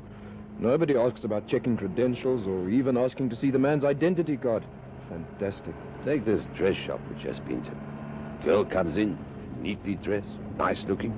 She buys stuff for 16 rands. She asks if she can pay by check. What happens? The owner's only too glad to get the sale. So he says, sure, the check's fine. And the girl puts on her best lost look and says, can she make the check out for 20 and will they give her the change? Fine, says the owner, and he gets crafty. Just put your name and address on the back, he says, and she puts down Joan Smith, Berkeley Mansions, Hillbrow. The owner gives her the 4 rand, and she walks out with the 16 rands worth of goods. No identity card check. No anything. No, and then he's surprised when the check bounces. Not only is the name a phony, but there's not even a Berkeley Mansions in Hillbrow. And then I ask him for a description of the girl. He doesn't even know if she's got blonde hair or if she's a brunette, or if her eyes are green or blue. It's marvelous, isn't it, eh? And in the meantime, the same girl has pulled the same trick at 5 other shops around town, all on the same day. Nice. She gets all the goods she wants and 20 rands in cash. Lovely. Control to car 23. 2-3, come in. Over. Car 2-3, receiving you, Control. Over. Captain Lowe to report to Colonel Brink's office at once. Confirm message received. Over. Message received and understood, Control. Over and out. What time do you make it, Sergeant? 4:20, sir. I'm a couple of minutes fast. Wonder what the Colonel wants. Trouble, that's for sure. Aren't you supposed to be off this weekend, Captain? Supposed to, yes, but don't put any money on it. When the Colonel sends out a message like that, you can forget about weekends off. Car 23 loses no time in returning to divisional headquarters. Less than 10 minutes later, Captain Lowe enters Colonel Brink's office on the 7th floor and is told to take a seat while the Colonel finishes a telephone call. Finally, the receiver replaced, Captain Lowe is handed a sheet of paper with a serrated edge. That came through on the telex from Australia, Captain. What do you make of it? Major Frobisher to Colonel Brink. Advise you arrive at your country 3 suspect felons on flight 313 this date. Jane Wilson, identity code J4465A. John Arthur Stevens, identity code P76A/492. Denton Frederick Mitchell, identity code C34B/661. Suspected attempt to sell forgeries of master paintings in Perth and Melbourne this month. Our investigations revealed no definite sales. On board same flight, crate of suspect paintings. No known apprehensions in Australia. Ends message. Thoughtful of Major Frobisher to let us know about these 3, Colonel. Yes, but I'm not exactly happy about them arriving over here. Nobody carts around whole crates of fake paintings unless they intend making money out of them.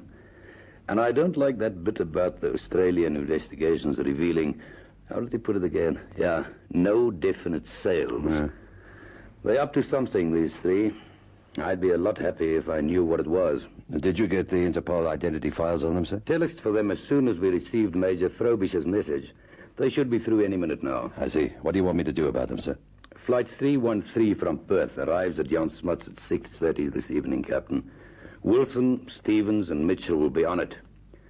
As soon as they set foot in this country, I want them under surveillance, 24 hours a day. You better liaise with the custom boys to point them out to you when they come up for clearance. There won't be any problem, sir. This surveillance, do you want it done discreetly, or should we let them know that we're keeping an eye on them? Discreetly to start with. Give them enough rope at first. If they're going to try to pull something, they'll need a bit of breathing space. But don't lose them, Captain. Have enough men on standby to follow all 3, especially if they split up. I'll take care of it, sir. Good. Oh, it's now 20 to 5. The rush hour traffic will slow you down on the way to the airport. You better get moving right away. A fact which is seldom appreciated by the public is that police forces throughout the world cooperate fully in sharing information about the movement of known or suspected criminals. Even as Wilson, Stevens, and Mitchell were winging their way towards South Africa, the machinery of international police forces was grinding into motion. The Interpol files yielded information on all 3, and even before Flight 313 touched down at Jan Smuts Airport, Captain Lowe had mentally digested the contents of those file cards. Ons kondig aan die vertrek van vlugnommer 307 na Londen. Sal alle passasiers in besit van sitplekkaartjies asseblief deur uitgang 3 aan boord gaan. The customs playing ball about pointing them out for us, sir? All the way, Sergeant. Whichever officer they go to will be getting a signal. He'll pull his earlobe to tip us off. And I think we should be able to recognize them even before they reach the customs. I've got full descriptions of them. Jane Wilson is 32, blonde, 120 pounds, 5'6". Stevens is 41, 6'1", 180 pounds, black hair, worn long, grey eyes. Mitchell is 34, 5'10", 155 pounds. Pronounced scar on his left cheekbone, light brown hair cut short on the top, long at the back and sides. What sort of a record have they got? Well, Stevens is the leader. He's done time in Britain, Sweden, and Italy for various fraud dodges. Mitchell's the charm merchant. He handles the selling side. Done time in Britain and Canada. One charge of fraud, one of armed robbery. Jane Wilson has a conviction for embezzlement in Canada. She's Mitchell's girlfriend. They've been together now for the last 5 months. Seems certain they are working some kind of a fiddle. What it is, nobody knows. Passengers coming through the ramp gate now, sir. Heading for the customs counter. They'll most likely be together, the 3 of them. Keep your eyes open, Sergeant.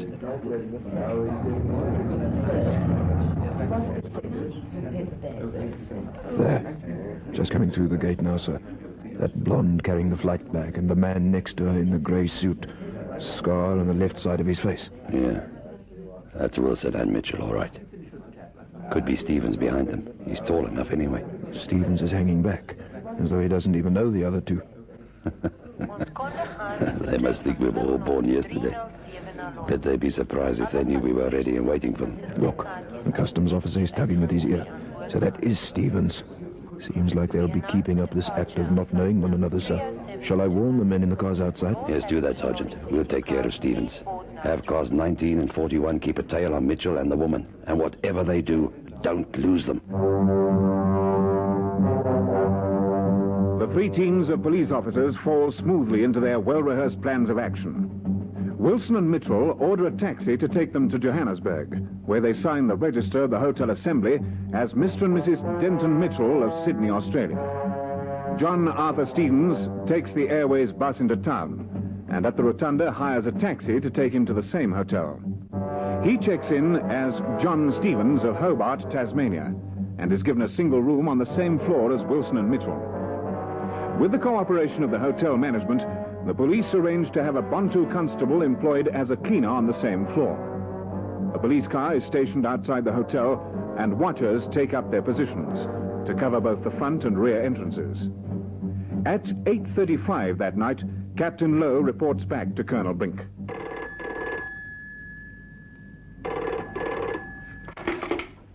Colonel Brink, yeah? Captain Lowe, sir. I'm at the Hotel Assembly. All three suspects have registered here. Wilson and Mitchell as man and wife. That's not very bright of them. We could use that as a charge to throw them out of the country if we wanted to. Have you got that in mind, sir? Not at the moment, Captain. But it might be useful. What else? Stevens is keeping apart from the others, making out that he's never seen them before. When they went down to dinner, Constable Tempo unlocked their rooms for me, sir. I went through their luggage, but there wasn't anything incriminating in it. Then I found a briefcase shoved on top of the wardrobe in Mitchell's room. It was locked, sir, but I managed to get a look at the contents. What did you find? A whole lot of blank share certificates, Colonel. Australian and New Zealand companies. Also a list of names of local businessmen and what I took to be contacts in Joburg. Did you take down the details of all of them? I did, sir. Excellent. Bring them in at once. First, fake paintings, and now blank share certificates. There's something in the wind, all right. Something very crooked. But I'll tell you this right now, Captain. They're not going to get away with it.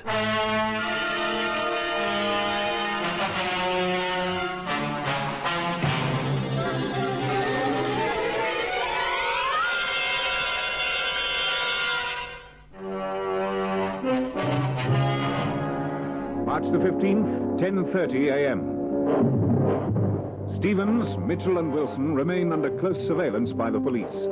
Stevens leaves the hotel to check with the Airways authorities about the crate of paintings brought over with the same flight from Australia. He instructs the authorities to hold the crate until further notice. Mitchell makes several telephone calls from the hotel, details of which are given to Captain Lowe. Mitchell has made several appointments with local businessmen and is to lunch with a Mr. Charles Grace, whose name had appeared on the list of contacts in his briefcase. Jane Wilson leaves the hotel and calls on 2 estate agents, making inquiries about furnished flats to rent. She rents a flat in Hillbrow and arranges to move in the following day. In car 23, Captain Lowe contacts radio control. Car 23 to control. Come in, please. Over. Control to car 23, we receive you. Over. We are proceeding north on Twist Street, following suspect Jane Wilson in a taxi, number TJ133644. Looks like she's going straight back to the hotel. Please inform Colonel Brink that suspect has rented flat number 204 in Majestic Heights, Cromwell Street, Hillbrow, and will be moving into that address tomorrow. The flat has a telephone, number 443979. Please arrange a tap on that number as from tomorrow morning. That is all, Control. Over. Message received. Over and out. Definitely making for the hotel, Captain. The taxi's turning left up ahead. Have you noticed Wilson glancing out of the back window? No, sir. She hasn't moved. Good. It's unlikely that they know we're onto them. Much better this way. I just don't understand all this, Captain. These people haven't done anything. Why are we giving them such close attention? It isn't what they've done that interests us. It's what they think they're going to do. We sent Australia details of those share certificates, and they'll be checking up on them for us. But you can lay odds that at least some of them will be fakes. We don't know yet how they intend disposing of the shares, but it's dollars to donuts they'll try something. And the paintings in that crate, the Airways, sir? What's all that about? I'm not sure. But we had the crate open just after Stevens had been down there, and we've listed the contents. They're the same fakes that the gang had in Australia. Impressionists and a few of the modern Spanish school. Velázquez, Clave, Goodyear, people like that. The newer paintings may be genuine, but not the Impressionists. Pizarro, Monet, and even a Degas or two. These all hanging in galleries or private collections all over the world. But the Australians are sure they are fakes. Yes, But we've sent cables to the various galleries and museums to check up on them for us. They're there. The taxi's dropped Wilson at the hotel now. All right. Drop me around the corner. I'll check up with the other squads, see if Mitchell or Stevens have left yet. You stay in the car. If Colonel Brink wants me, let me know about it immediately. March the 16th, 11:42 a.m. Mitchell and Wilson check out of their hotel and move into the flat in Hillbrow, not knowing that the telephone has been tapped. Mitchell again makes appointments with various Johannesburg businessmen, and again he's followed wherever he goes. Jane Wilson leaves the flat and takes a taxi to a department store. Captain Lowe and Sergeant van Heerden, both in plain clothes, are accompanied by Bantu Sergeant William Molefe, dressed in the uniform of a Bantu chauffeur, and they follow Wilson to the hardware department. Her purchases are to be expected: frying pans, cutlery, and crockery for the flat. Will that be all then, madam? Yes, I think so. You've got the knives and forks in that parcel, have you? Everything that's on the cash slip, madam. Do you want me to check it over for you? No, that's all right, thanks. How much is it? 14 rand 75, madam. Is that right? I'm not used to South African money yet. 15 rand. 25 cents change. There you are. Thank you. Oh, dear, I don't know how I'll manage all these parcels. Can I leave some here and come back for them? Yes, of course. I'll keep an eye. No need for that, ma'am. I've got my driver here. He'll carry them for you. Oh, thank you. That's very kind of you. Oh, not at all. My pleasure. William? Yes, sir. Take these parcels for the madam, please. Have you got a card outside? No, that taxi that's double parked out there. I asked him to wait for me. Just these parcels, madam. Yes, thank you. Just those. Thanks again. I don't know how I would have managed. Oh, don't mention it. Glad to oblige. Cheerio, then. Good morning, ma'am. You handled that pretty smoothly, sir. But what's the idea of getting Sergeant Molefe to help her? The closer we get to them, the more chance we have of picking up something useful. And Molefe's a good man. He's smart, all right, and quite an actor. Look at the way he's tipping his cap to her and putting on the charm smile. Yes, and getting a tip for it. Never misses an opportunity to make a couple of bob, does he? That's funny. He's talking to her. What do you suppose he's going on about? Blessed if I know. Now he's frowning as though he's moaning about something. I wish we could hear what he's saying. Well, now she's getting into the taxi. He'll be able to overhear what address she gives the driver. That'll save us having to guess where she's going after this. Come on, let's see what Molefe was going on about out there. He's grinning like an ape. Something's killing him. Well, Sergeant, what was all that about, eh? I was just telling the madam, sir, that I was not very happy working as your driver. You what? I said you were too cheeky to work for, sir. And couldn't the madam please give me another job? I'll be blowed. What did she say to that? Starting tomorrow morning, sir, I am working as a flat boy.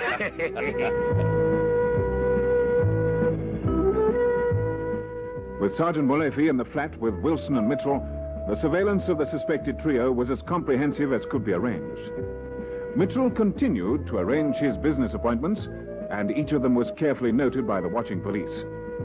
The days clicked by, and not for a single instant were Stevens, Mitchell, and Wilson free from observation of one kind or another. Sergeant Molefe, in the customary khaki cleaner's uniform, padded silently around the flat, making himself as inconspicuous as possible. Keeping his face blank and free from any telltale expression of interest, he had no difficulty whatsoever in picking up important snatches of conversation between Mitchell and Wilson. Hey, Janie, I'm home. Where are you? In the kitchen, Dent. Come through. I think we've got ourselves a sucker. Who? Who did you see today? Guy called Malcolm Thomas. He's a big wheel in one of the gold mining concerns, but he's the sort of bloke who's always on the lookout for turning something crook to his advantage. Now, I dangled some of the Kalgoorlie Franchise Company bait, and he just about snapped at it. Have you brought in John's name yet? Oh, just casually. I mentioned that one of the company directors was in town, and Thomas could find out more about the company from him. He pooh-poohed the suggestion, said he only did business with people he could trust. But you can bet your bottom dollar that he's already been in contact with John. And Charles Grace? Has he come to light? Sure has. just casually passed the word to Thomas that he might be able to lay his hands on a genuine Degas, one that had been lifted from a private collection in France. He said Thomas would pay almost any price for something like that. Lovely.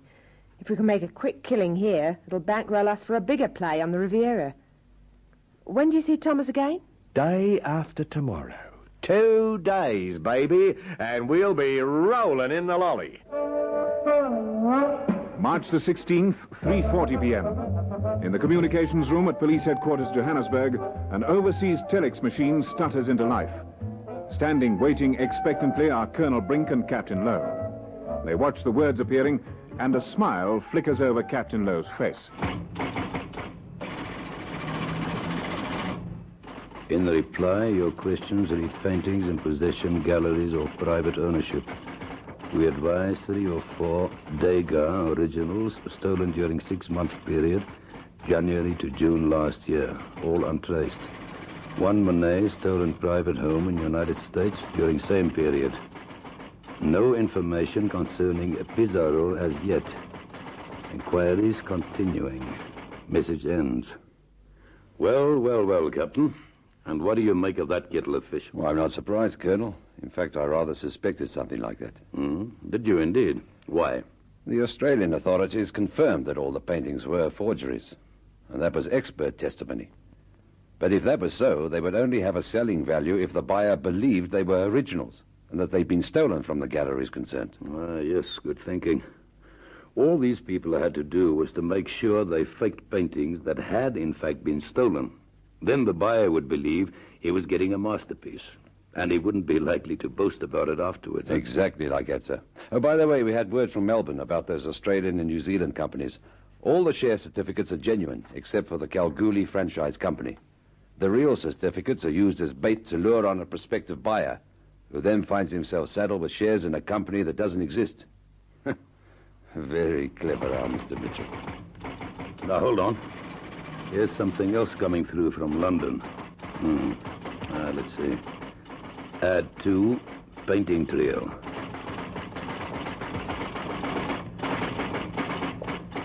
Now, that's interesting, Captain.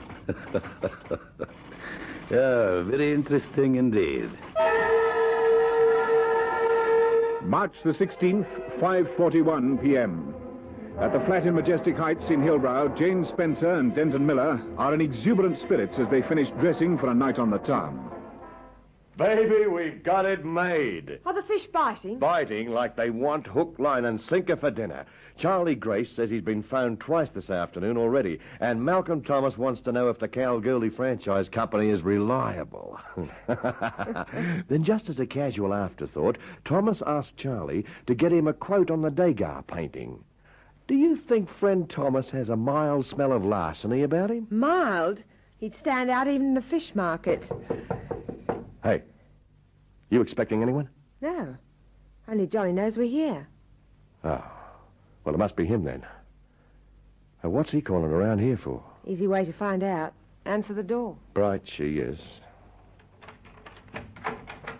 Good afternoon, sir. Mr. Denton Miller, isn't it? Miller? Why, no, my name's Mitchell. But what is this? Who are you? My name's Brink. Colonel Brink, South African Police. We have reason to believe that you're traveling under an invalid passport and that your real name is Miller. Oh, this is ridiculous. You've got no right to barge in like this. I demand to see your identification. Certainly, sir. This is my appointment card with photograph. Ah. Now, look, Colonel, I'm sure we can straighten this out. There's just some misunderstanding. Somebody made a mistake. That's right, Mr. Miller. You did. Captain Lowe. Sir? I believe you have something for Mr. Miller. Yes, sir. For you, Mr. Miller, I think you'll find these are in order. Well, what the devil is this? Deportation orders for you and Jane Spencer. Or perhaps you know her as Jane Stevens. Now, wait a minute. We'll wait longer than a minute, Mr. Miller. Just as long as it takes you to get packed. Now? Now.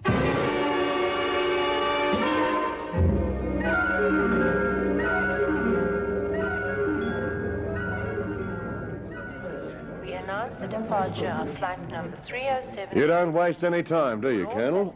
We get the full red carpet treatment. Personal escort all the way out here. I suppose you've arranged something similar for Johnny Wilson. John Arthur Solvero, yes. He should be on his way here now, like you, well escorted. All of you will be on the next flight heading for London. London? What good will that do you? We're not wanted in Britain. No, I know you're not.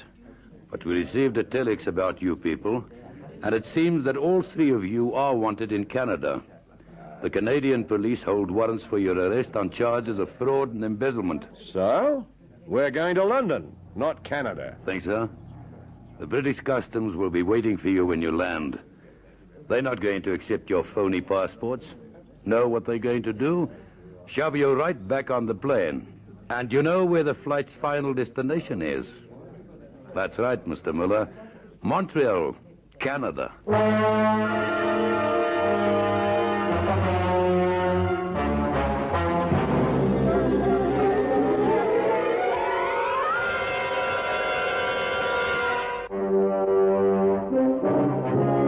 Waiting at Montreal National Airport was a reception committee of Canadian police armed with 3 warrants of arrest.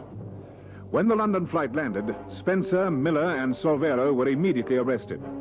Less than 2 weeks later, they all faced trial on charges of fraud and uttering. All 3 were convicted and sentenced to varying terms of imprisonment.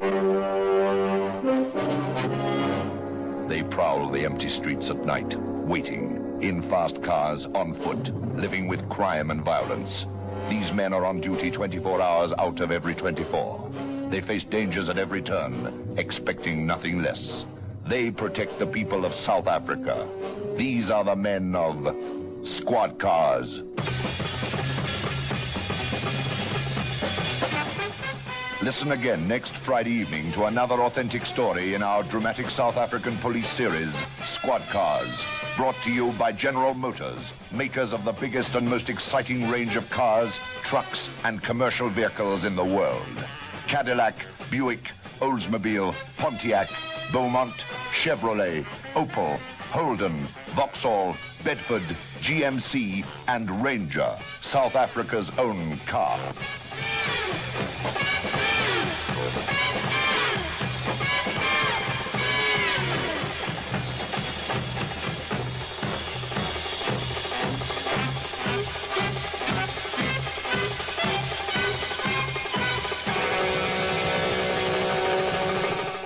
The Sound of Murder by John Bonnet. When Sid and Minnie hear a loud noise from the back of their van, they think it's the engine stalling. Hours later, Sid discovers a corpse. The body is of Halbert Corset, one of London's finest tycoons and entrepreneurs, whose home and work is the Grand Termini building. The official report suggests it was an accident, that he slipped and fell out the window. The Sound of Murder was also a Lux Radio Theatre production.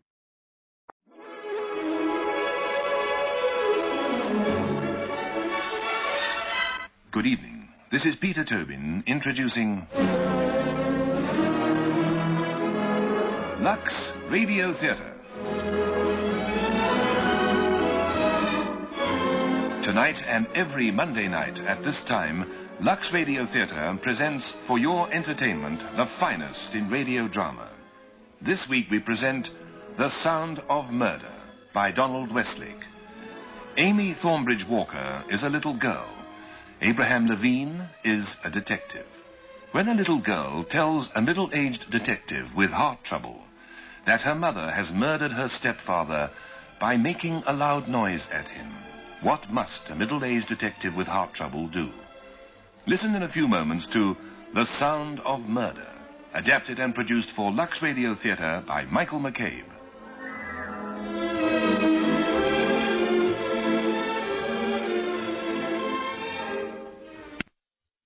And now, Act 1 of tonight's Lux Radio Theatre presentation, The Sound of Murder.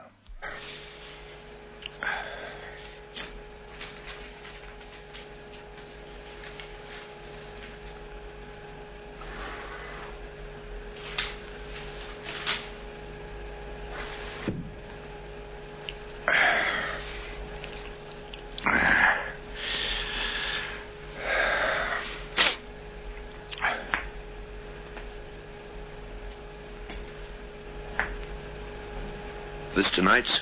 Huh? A paper. Oh, yeah. Take it, Abe. Take it. Well, thanks.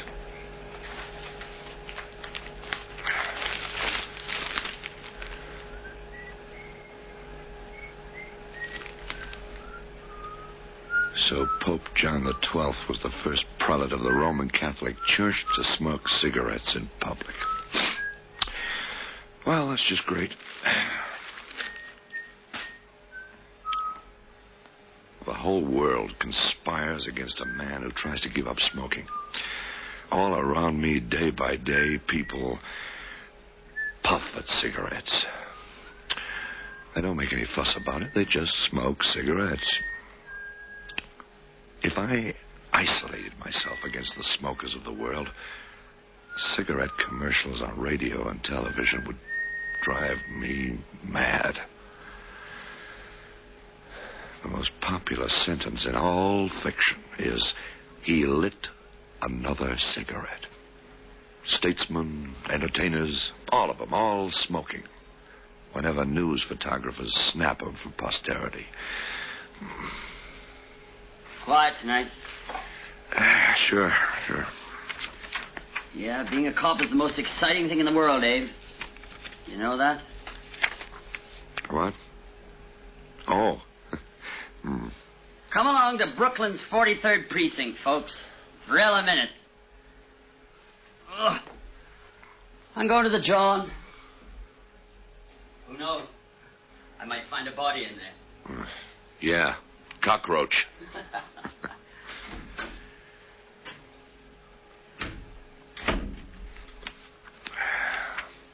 Oh, yes. Sure, that is nice. That is very nice. The governor.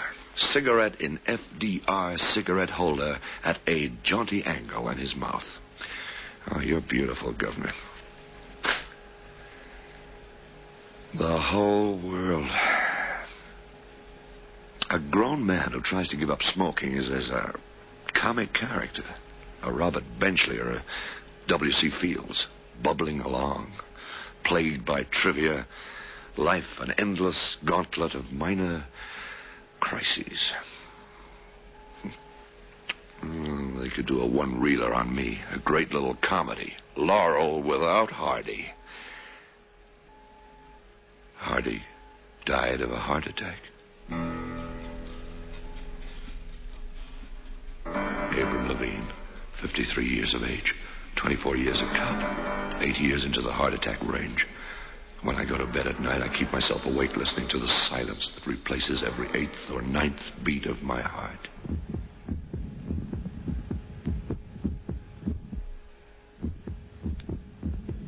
When I climb stairs or do anything strenuous, those missed heartbeats come closer together.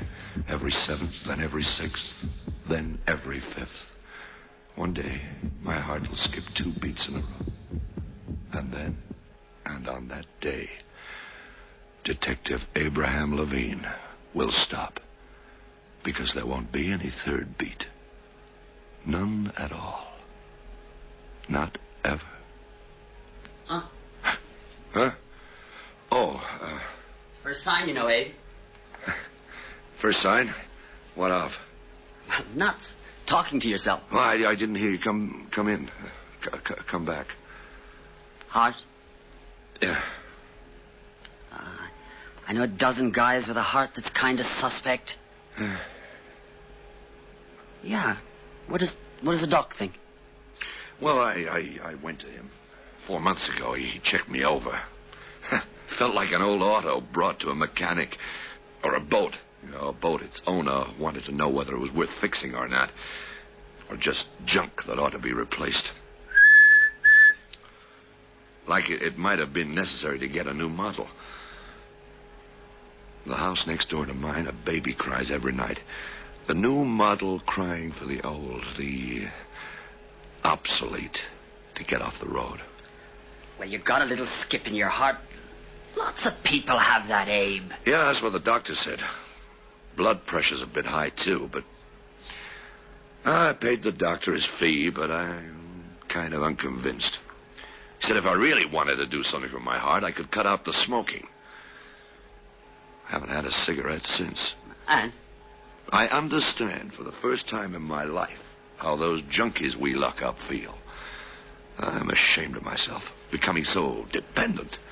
But I'm going to make it. Yeah. How about turning the fan off?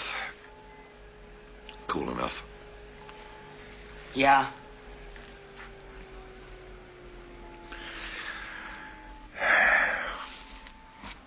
Why can't the phone ring? Something. Now I'm trying to smoke a pencil. Come in. What? Someone at the door. Oh. Push!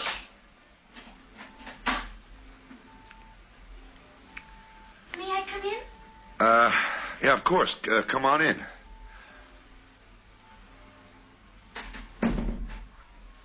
Sit over here.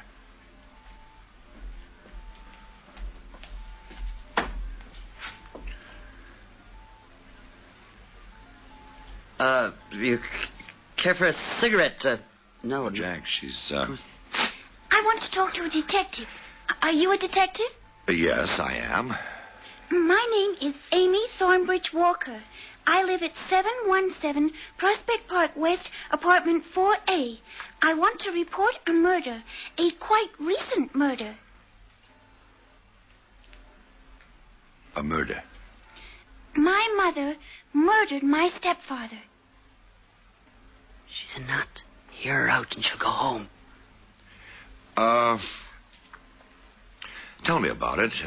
When did it happen? 2 weeks ago, Thursday, November the 27th, at 2:30 p.m.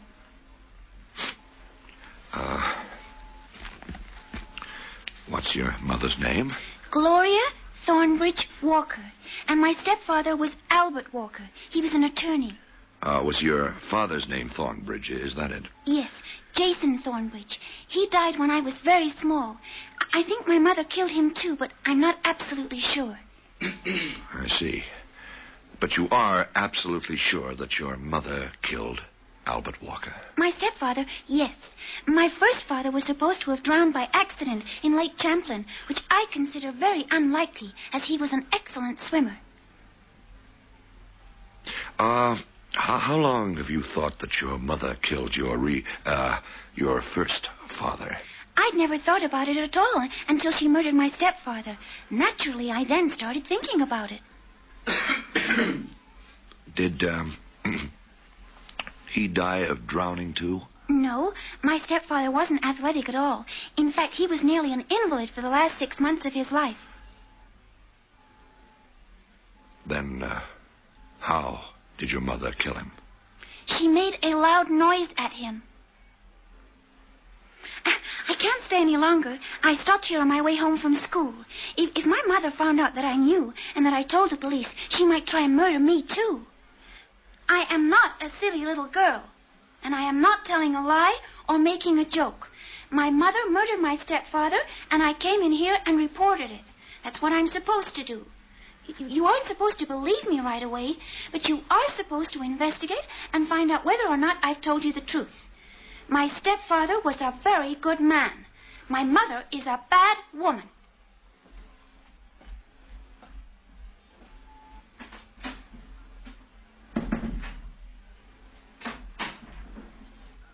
Hey, what was that? Who was she? She came in to report a murder. Her mommy killed her daddy by making a great big noise at him. Come again? I'll check it out. Yeah, you do that. Kids come in here, they find dead bodies in alleys, and they see flying saucers on rooftops.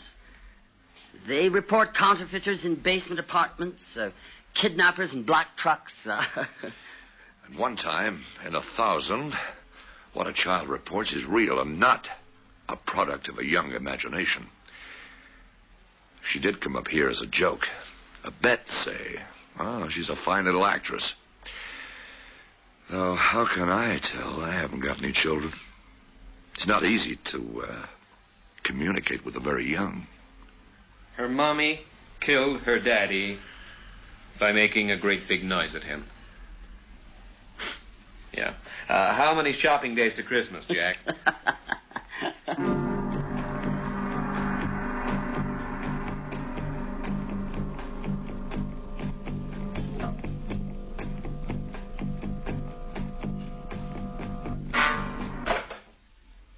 So? November 28th obituary notice on Albert Walker. Cause of death, a heart attack. The mortician was Julius Merriman. The doctor was Henry Sheffield. I've just been talking to Sheffield. Yes, so I gathered. You heard that? Well, how could I hear Sheffield's part of it? My ears aren't that big. So? Well, he said it was heart failure, pure and simple. Can't understand why the police should be interested in the case. Neither can I. Sheffield said that Walker had suffered a coronary attack about 7 months ago. The second attack was more severe, and he hadn't really recovered from the first. He seemed a bit put out about me calling him. Seemed to think I was implying a number of things. I don't know. He wasn't Mrs. Walker's first husband's doctor. Yeah.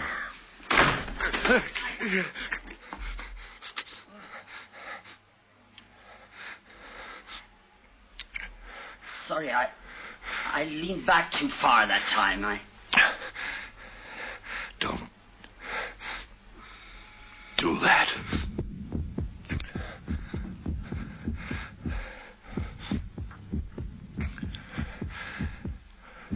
Every sixth beat.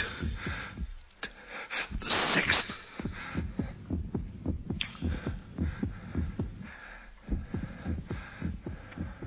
Need a cigarette. Need one more than I've ever needed one before. Jack, do you have a cigarette? I thought you were giving them up. Not around here. Please, Jack.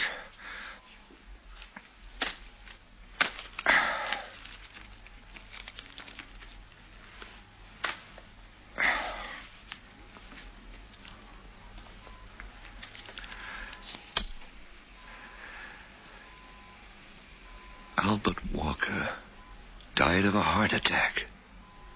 She made a loud noise at him. The second attack was more severe, and he hadn't recovered from the first.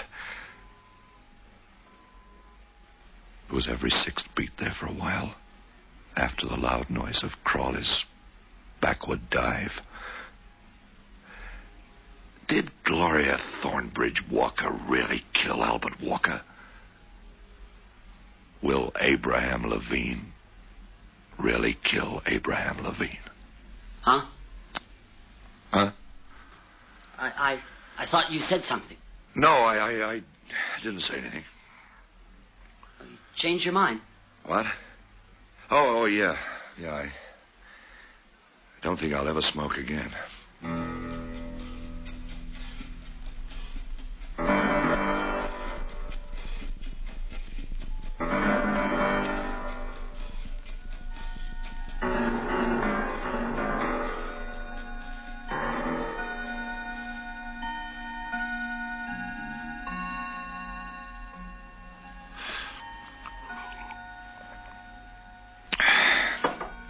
Peg, I got a problem. A problem? If you're coming to me, it must be awful. It is.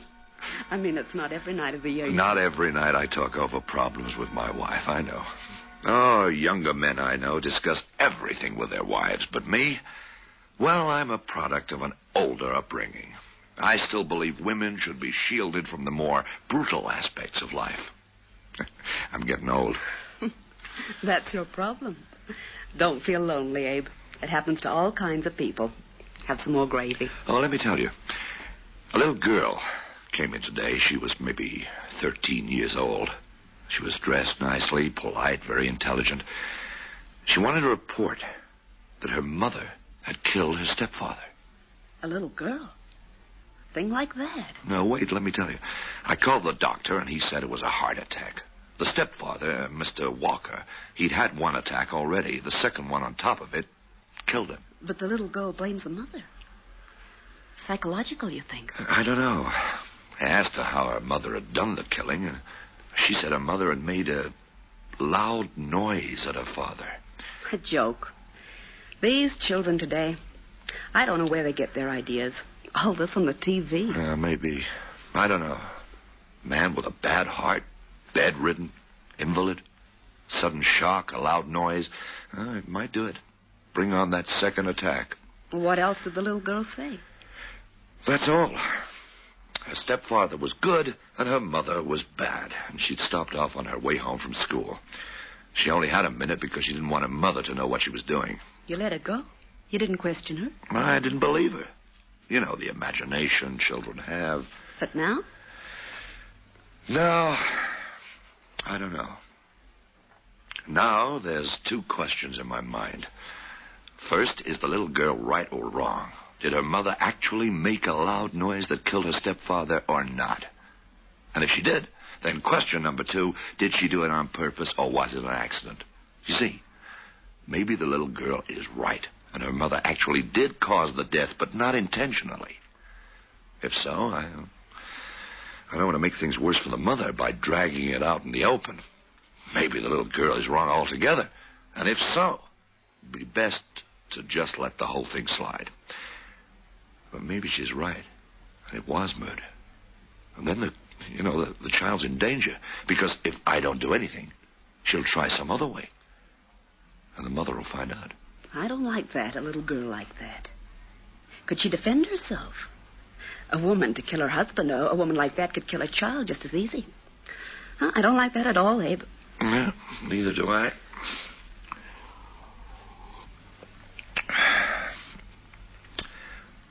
Question is, what do I do? A child like that. A woman like that. Huh? And then again, maybe not. For right now, you eat. We can think about it.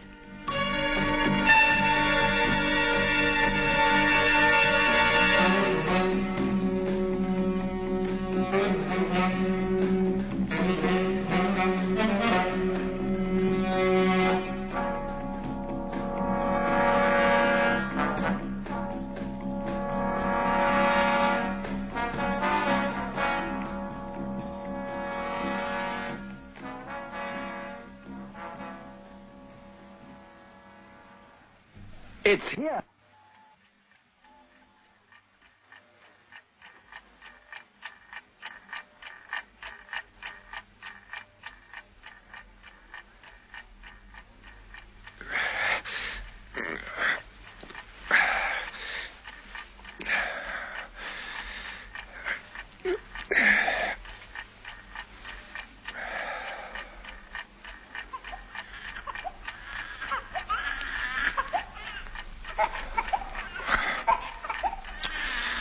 There you go again. Next door, baby. Move over, world, and give us room. Make way for the new. And they're right. We've got to take care of them. They're absolutely right. I've got to do something for that little girl.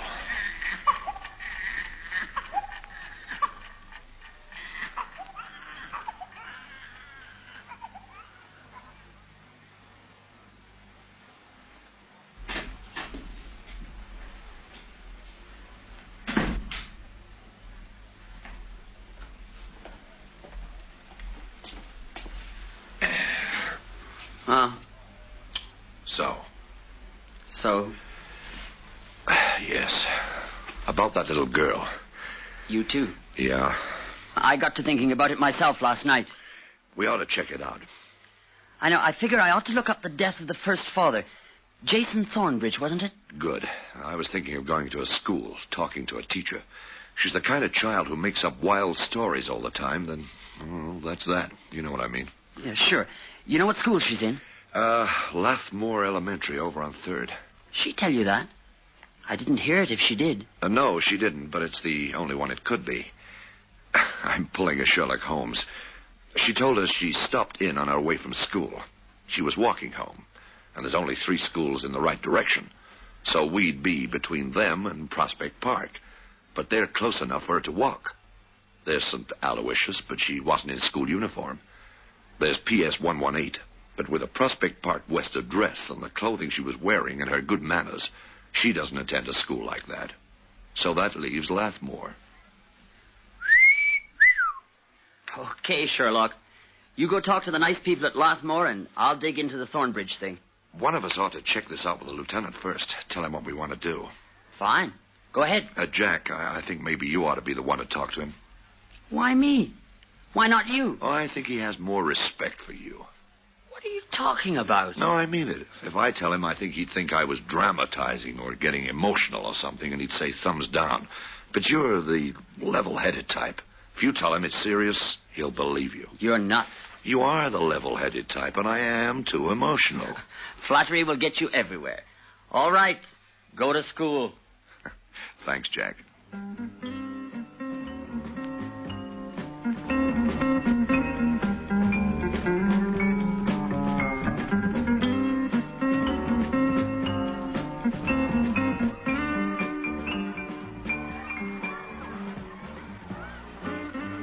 Okay, run around. Okay, run around.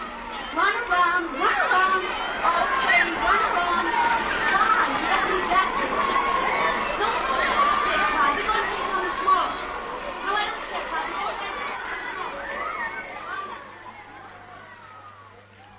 Yes, you see, it's difficult for us to check it out. It might help if we knew a little more about her, what her attitudes are, things like that. Yes, about this report she made yesterday, you see. Yes, but what sort of report? Something about this school? Oh, no, not at all. Oh, her name? Amy Walker. Amy Thornbridge Walker. Oh, yes.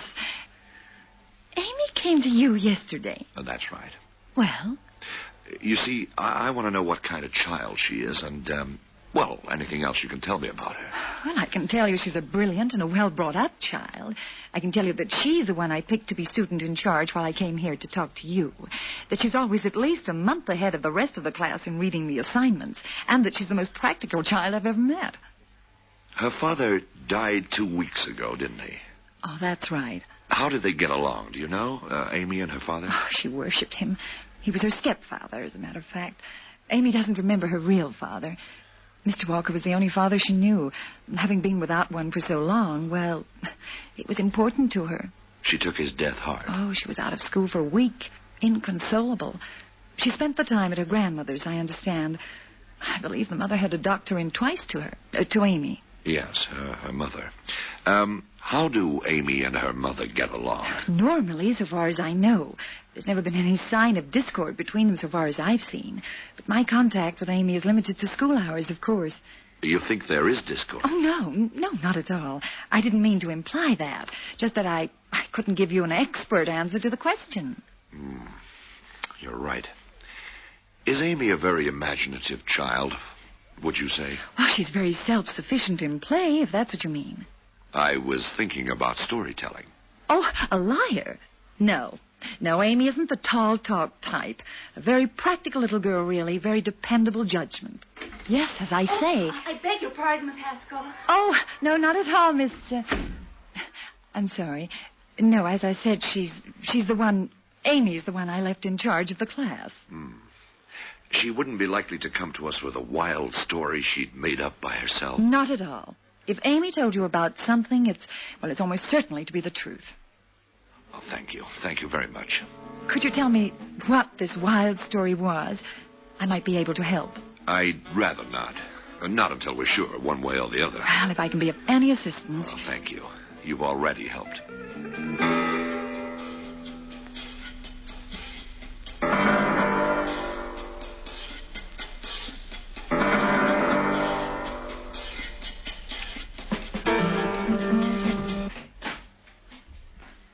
You have all the luck, Abe. You missed the whirlwind.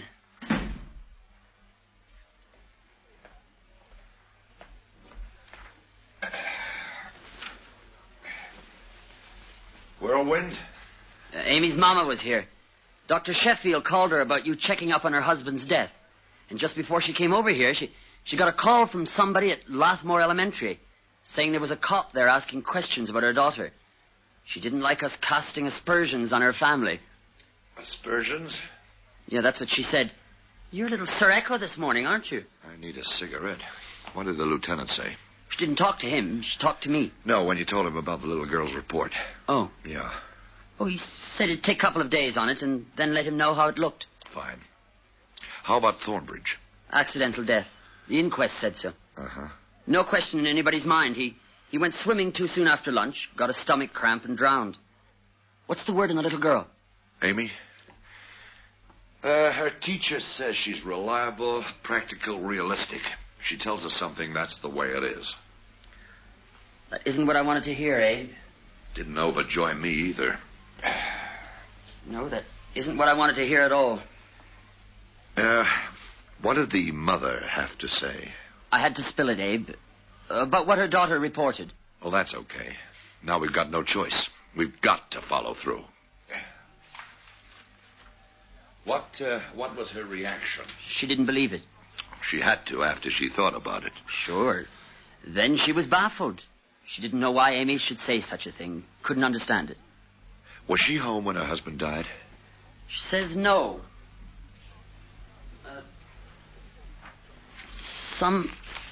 Somebody had to be with him all the time, but he didn't want a professional nurse. So when Amy came home from school that afternoon, the mother went to the supermarket. Her husband was alive when she left and dead when she got back.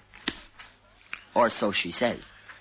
She says Amy was the one who found him dead? No, Amy was watching television. When the mother came home, she found him and called the doctor. Now, what about noises? She didn't hear any and can't understand what Amy means. All right. We've got one timetable discrepancy. Amy said her mother was at home and made a loud noise. The mother says she was out to the supermarket. After a lifetime of smoking, my hand just... That's tough. So? Yeah. What did you think of Mrs. Walker, Jack? She's tough. She was mad, and she's used to having things her own way. Can't see her playing nursemaid, but she sure seemed baffled about why the kid should make such an accusation. I'll have to talk to Amy again.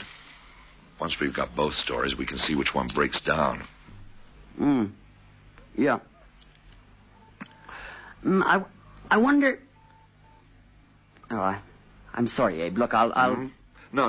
It's been a lifetime for me, too. I can't. Sure.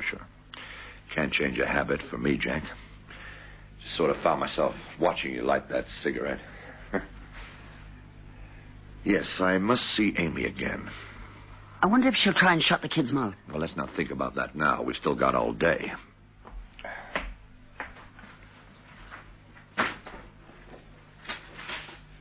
You're going to phone the Walker's place? No, I'm going to call the school. I'll talk with Amy there. I'll ask that we're left alone.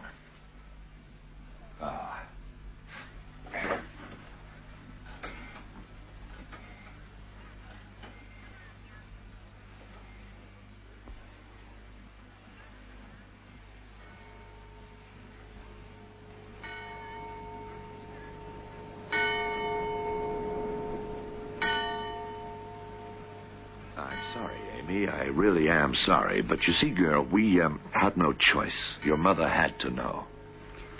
I think it'll be all right. She wouldn't dare try and hurt me now with you investigating. It'd be too obvious. My mother is very subtle, Mr. Levine. You have quite a vocabulary. I'm a very heavy reader. I want to talk to you about the day when your father died.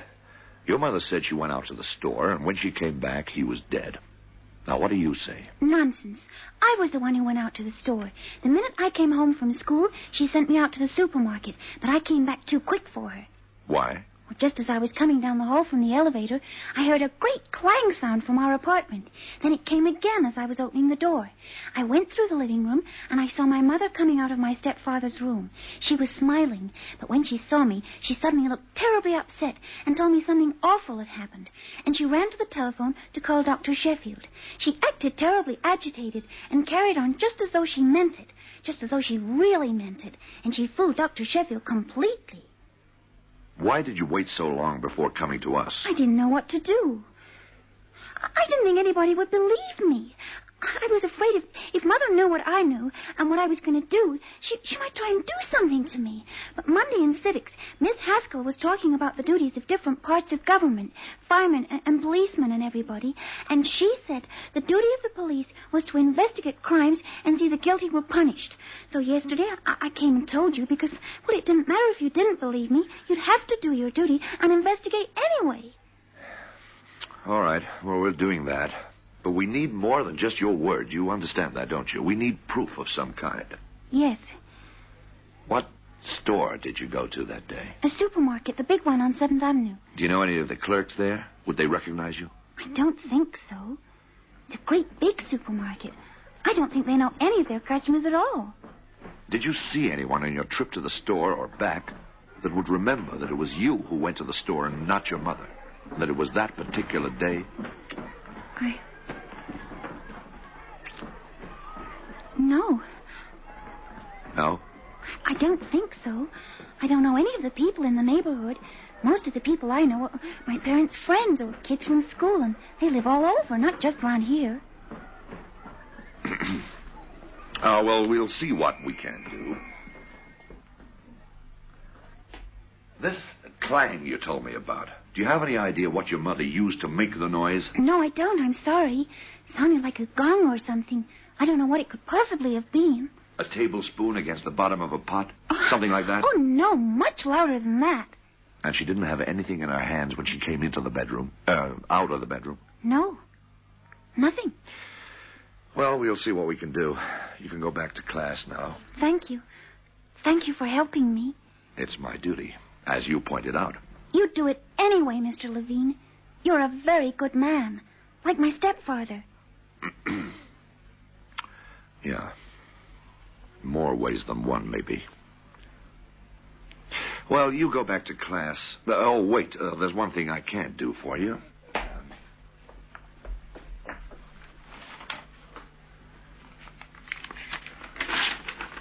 Now, look. Hope Mrs. Haskell doesn't mind me stealing a piece of paper from her pad. Now, look, this is the number of the precinct, and this is my home number there. Now, if you think there's any danger of any kind, any trouble at all, you can call me. At the precinct until 4 o'clock, and then at home after that. Oh, thank you. You are a very good man. A very, very good man.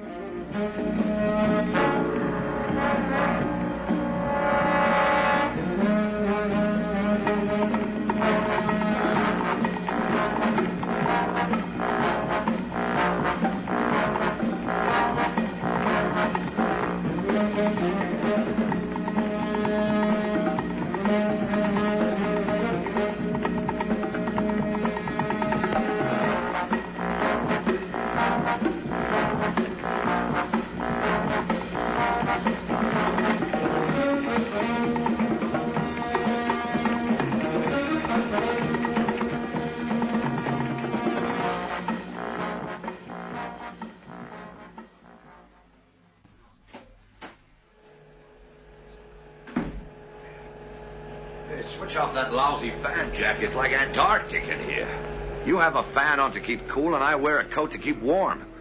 We were born for different worlds. So? Nothing. Same here. Not a thing. Sheffield says, in his opinion, that Amy's making the whole thing up. That her stepfather's death was a great shock, and all this is some kind of delayed reaction to it. Certainly he won't admit any possibility that Mrs. Walker murdered her husband. Neither can he see any possible motive for such an act. Well, the only contradiction between both stories, Amy's and her mother's, is the bit about who went to the store the day Mr. Walker died. Find proof that either Amy or her mother's lying, and we'll have the full answer. Yes, but who saw them? One or both of them? Nobody. Who could possibly remember? I've asked until I'm sick of asking. Well, no one remembers. No one saw. No one knows anyone.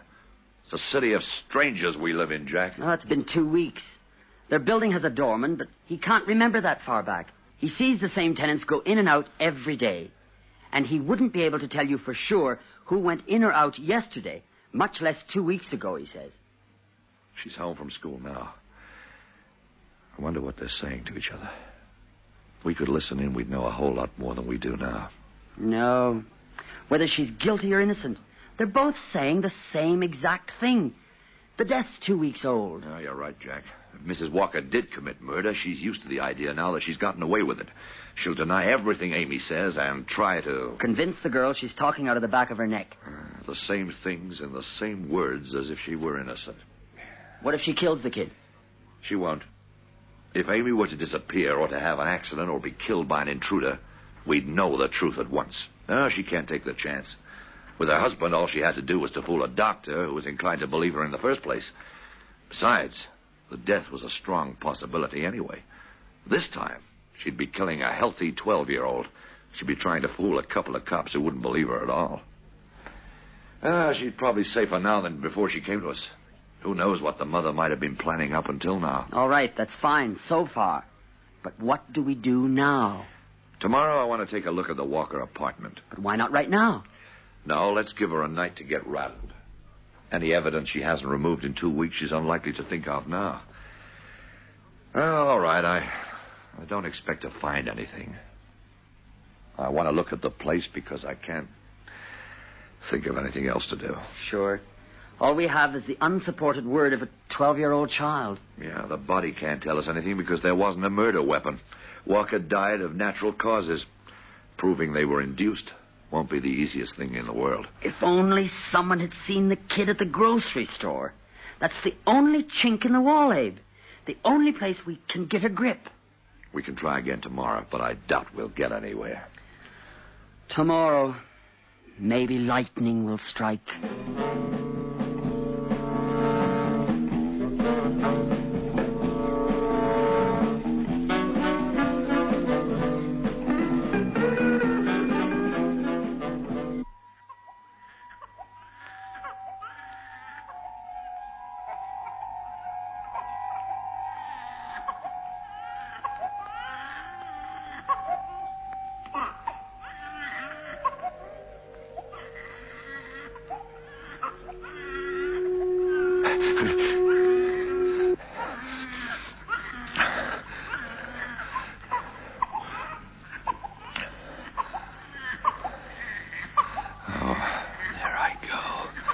Looking for cigarettes, for pity's sake.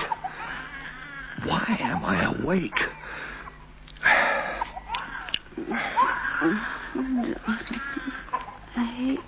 All right, Peg. Okay, sleep. It's all right. It's all right. It's just your cub husband who can't sleep. I was asleep. No. Wasn't that baby. It was... Of course. By all that's... Of course. Did I dream it? Someone whispered in my ear. She'll kill her tonight. And then she'll get away with it. I know how she's gonna do it. And there'll be no way to get her for it. No proof, nothing at all.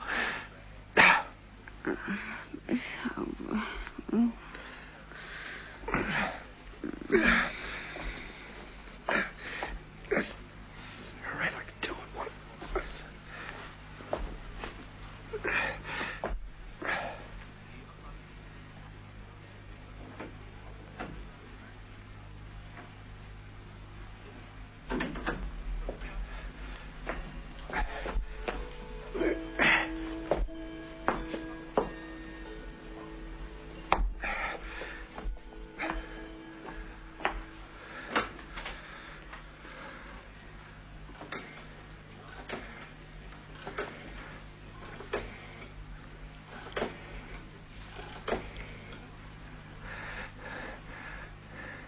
Avenue.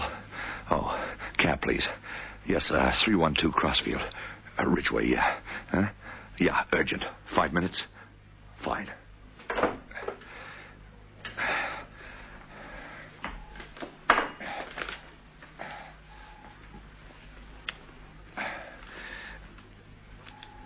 I had to go out for a while.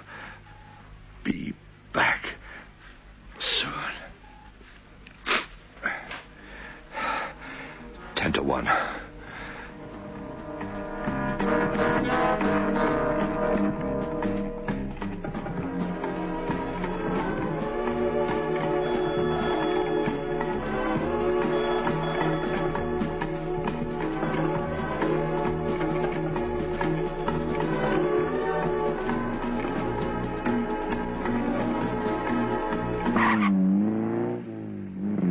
Prospect Park, west.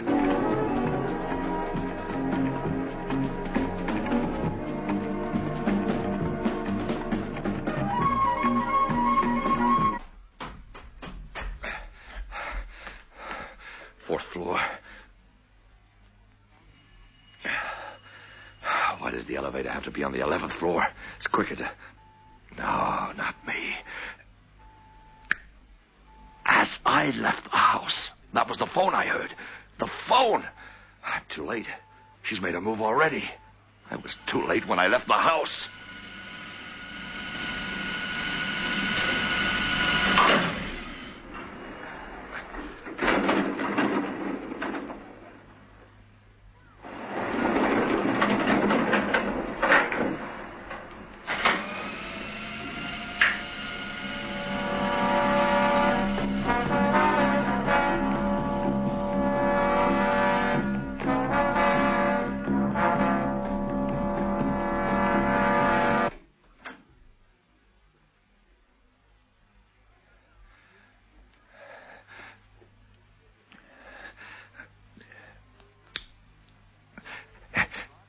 Darn it. Gone again. Hallway light, too. Blown a fuse. Dark. Too dark. Telephone call as I left the house. She worked it out. She knew I was on my way here. I'll have to call the precinct. They'll need flashlights. It's too dark.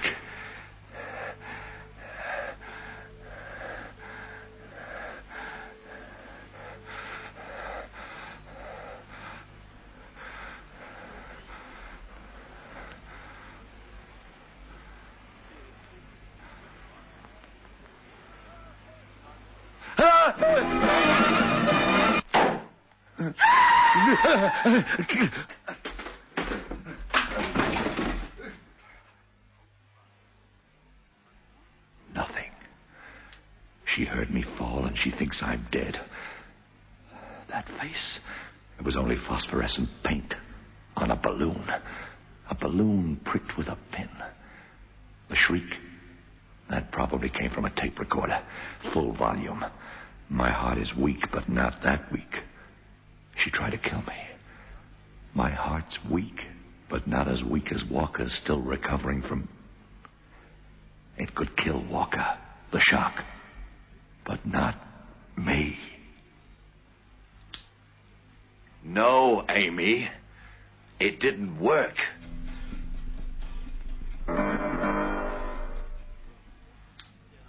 Don't waste your time. If it didn't work at first when I wasn't ready for it, then it won't work at all. Your mother is dead.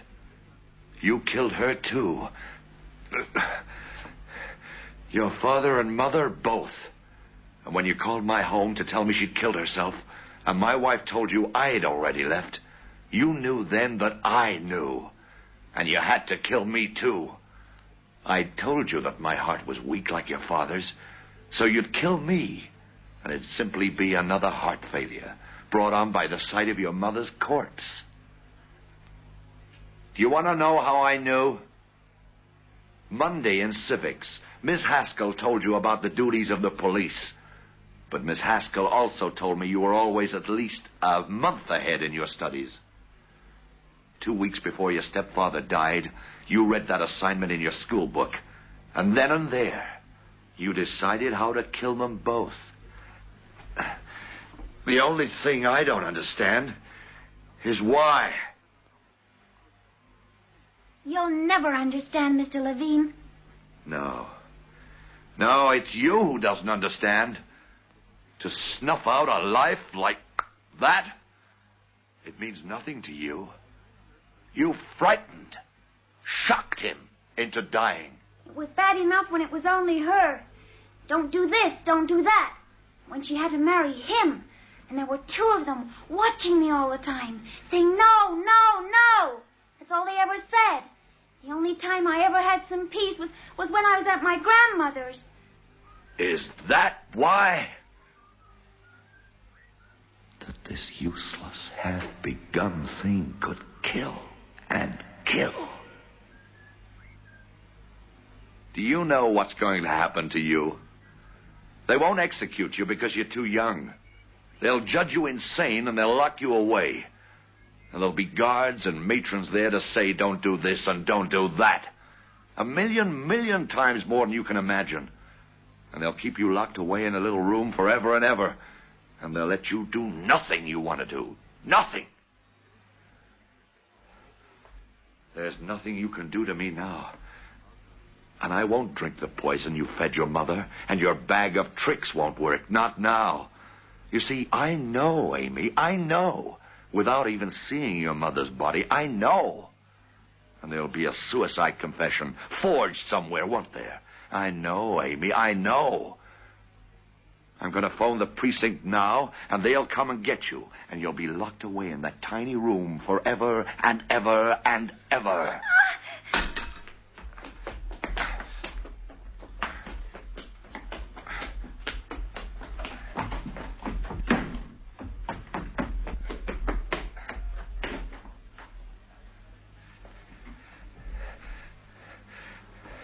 You see, I was right, wasn't I, Amy? I know everything. There's your poor mother's body there on the bed. She looks sad, but not to you, I suppose. And there's the suicide note. See, I know everything, Amy. Everything. Stay away from me! Stay away from me! Why are you standing out there on the windowsill, Amy? Won't you catch a cold? Huh? They'll lock you away, Amy, in a tiny, tiny room. No, they won't! No!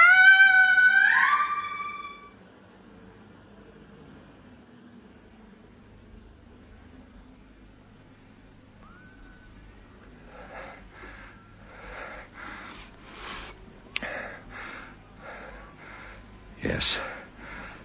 I know what I've done. I made it end that way. She never understood death, so it was possible for her to throw herself into it. The parents began the child, and the child ends the parents.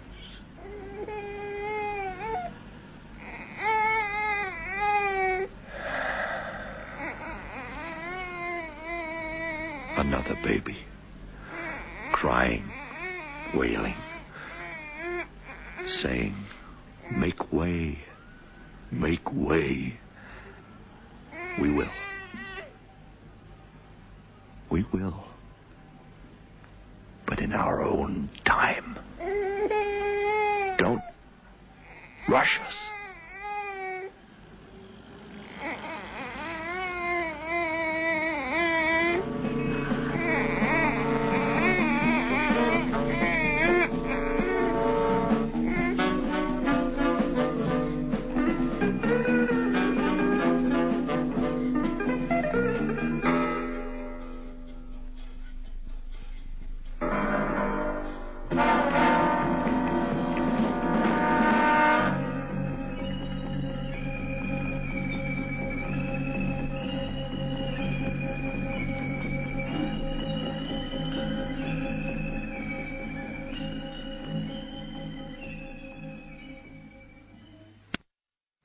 In tonight's presentation of Donald Westlake's The Sound of Murder, you heard Tony Jay as Abraham Levine, Sean Hewitt as Jack Crawley, and Linda Stewart as Amy Thornbridge Walker. Others in the cast were Sheila Holiday and Beryl Gordon. The Sound of Murder was adapted and produced for Lux Radio Theatre by Michael McCabe.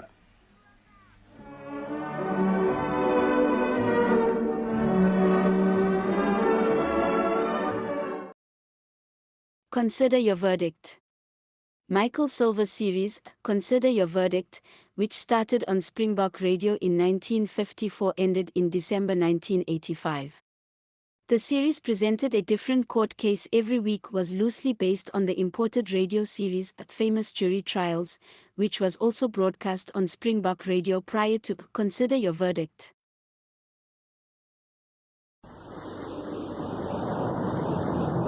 Harry!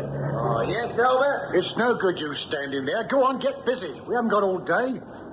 You don't think I'm going to clean the blooming up myself, do you? All right. Keep your hair on. Just testing a cradle. Well, hurry up. Keep your hair on, cheeky little swine. Whatever she says, he's going. No, I'm not going to be the laughing stock of the neighbourhood. God, the muck they get on these windows is past belief. Haven't you started yet? I've got to make sure the hooks are on properly. I suppose it would please you if the cradle slipped and I went earning down below, wouldn't it? It'd be no loss of...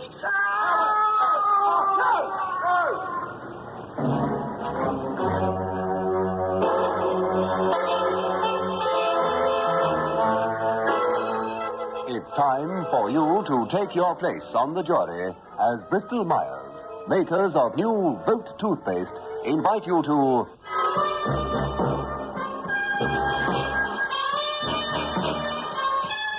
Consider your verdict.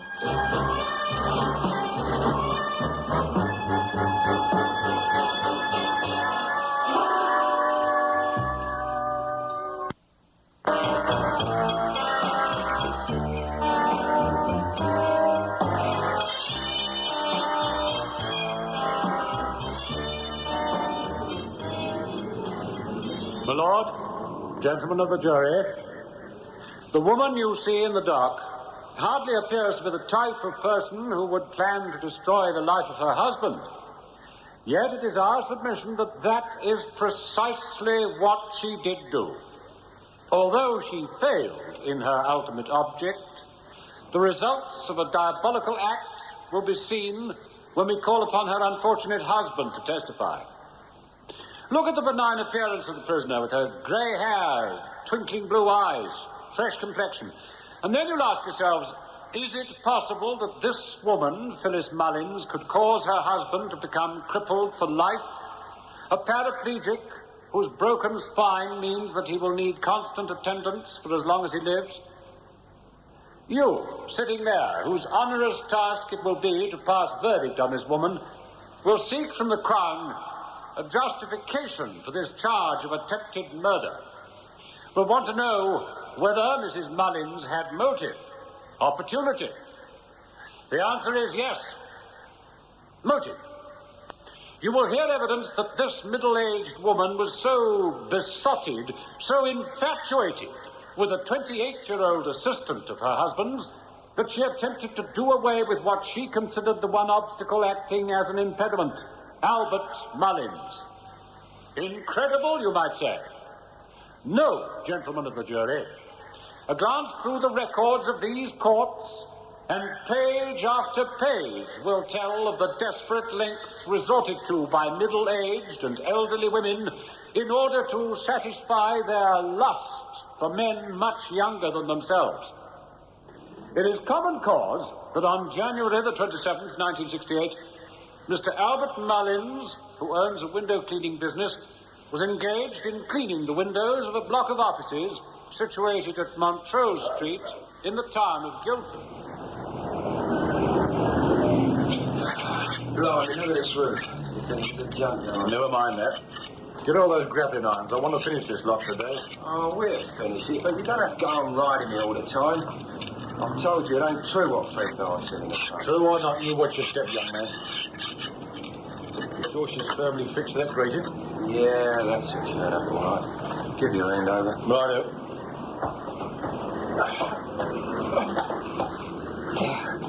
Now the pail. Hey, careful, don't tip the water. Here are the cloths. Right. Right, now you go over there and start on that lot. I'll fix the cradle. All right.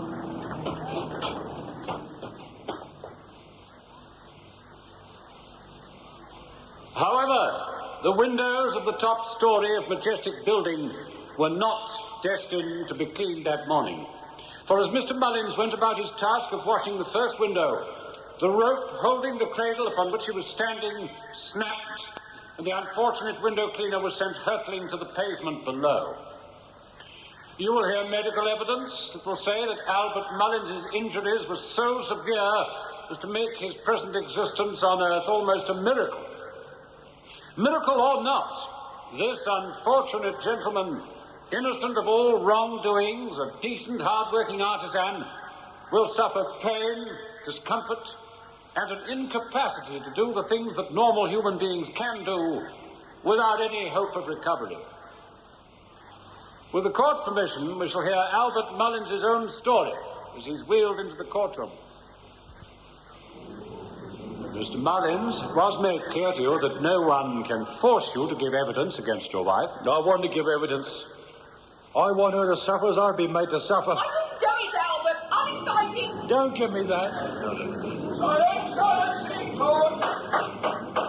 This trial will be conducted in an atmosphere that is expected of a British court of law. The solemnity of the proceedings will be respected by all participants. Now you, madam, being indicted on this terrible charge, will be given full opportunity to protest and to demonstrate your innocence. And I do not wish to hear any further outbursts from any quarter. My client is somewhat overwrought, my lord. I apologize on her behalf. My lord, let us not pursue this matter any further. The matter is considered closed.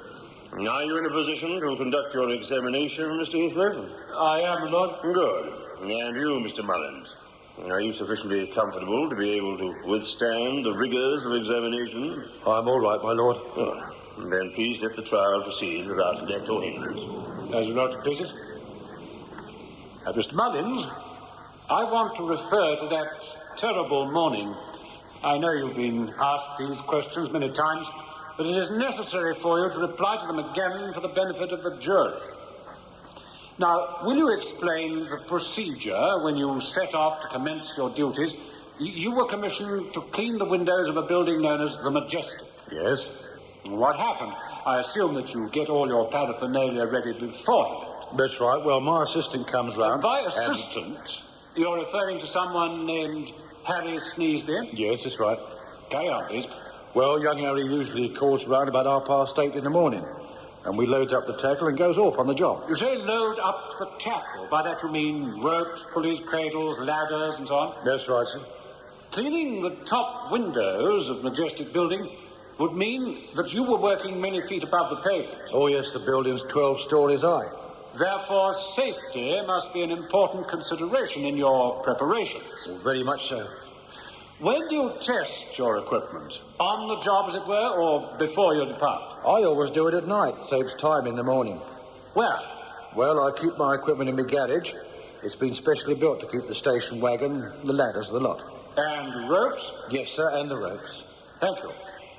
Now, sir, you met with your terrible mishap on the morning of January the 27th, is that right? That's right, sir. When did you test your equipment, especially your ropes? The night before. You sure about this? Oh, I'm positive. You examined and tested the ropes thoroughly? Thoroughly. There was nothing wrong with those ropes when I tested them. I always get everything ready after supper. Means there's no time wasted in the mornings. All this tackle on view here in the court belongs to you. You were given an opportunity to examine the exhibits before they were brought into court? Yes. Hand over that rope, please. Thank you. Now, Mr. Mullins, this is a section of the rope that snapped. You know that it was cut in two and then joined together by insulating tape on which were glued strands of rope. Unbelievable, isn't it? They showed me the rope when I was in hospital. Such camouflage must have taken quite a considerable time. Now, Mr. Mullins, you're absolutely certain that when you prepared your material to load onto your van the following morning, all the ropes were in good order? I'm certain of it. I want to refer to the night, or rather the early morning of January the 27th, 1968. You were awakened, were you not? Yes, I heard a strange noise in the backyard. And then I noticed that my missus wasn't in bed.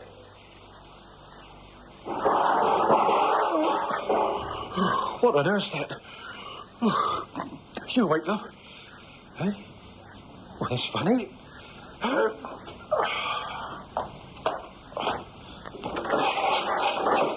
Who's there? Oh, it's you. What on earth are you doing down there? Sleepwalking or something? Oh, it's all right, dear. Go back to bed. I thought I heard somebody trying to get at the van. Come back up, you'll catch a death of cold. Hey, why didn't you wake me? Won't you? The snoring fit to wake the neighbourhood. went back into the bedroom. I asked the missus if there were signs of anyone trying to break in, and she said no. It must have been a cat or a dog. Upset the dustbin lid. Thank you. What happened just prior to the rope snapping? There were cradles, were there not? Yes, sir.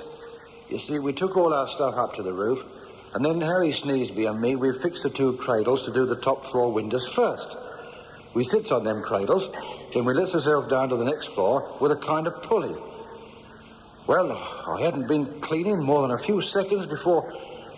Well, I had a sensation of falling, and I didn't remember anything else. When I came to, they told me I'd been in hospital 5 days, and that my spinal cord was damaged. 75 fractures I had. Terrifying experience, Mr. Mullins.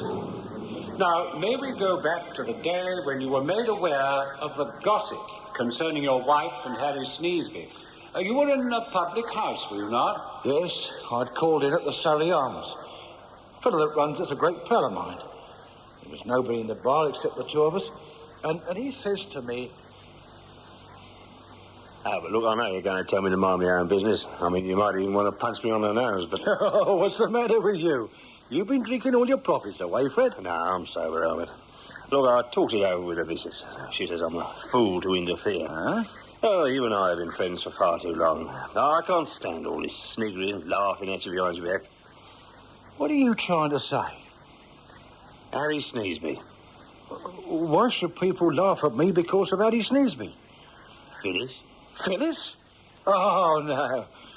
She's old enough to be his mother. Look, I'm going to give it to you straight, Albert. Look, I don't blame the boy.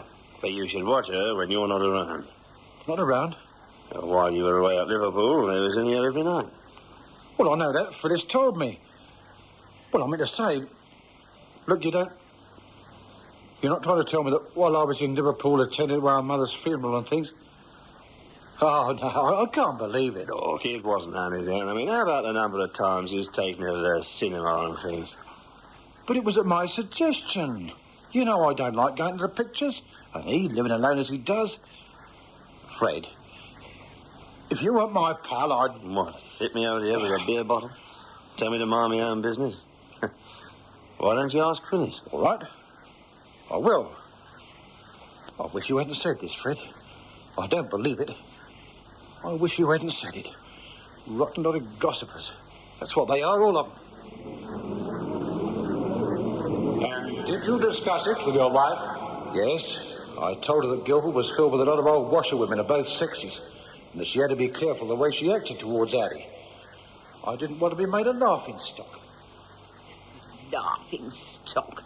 Albert Mullins, if you're going to listen to a lot of tittle-tattle... I can't help it, can I? Oh, you don't know how different things have been since Harry went to work for you. I love that boy. He's like the son we never had. And I'm not going to let a lot of nosy Parkers spoil things for us. You ought to know better listening to such tales. You ought to be ashamed of yourself. Well, I was ashamed a bit. She made me promise not to say anything to Harry. But I had to break my promise because he spoke to me. Said he was going to leave. I was talking to Fred in the pub when he came in.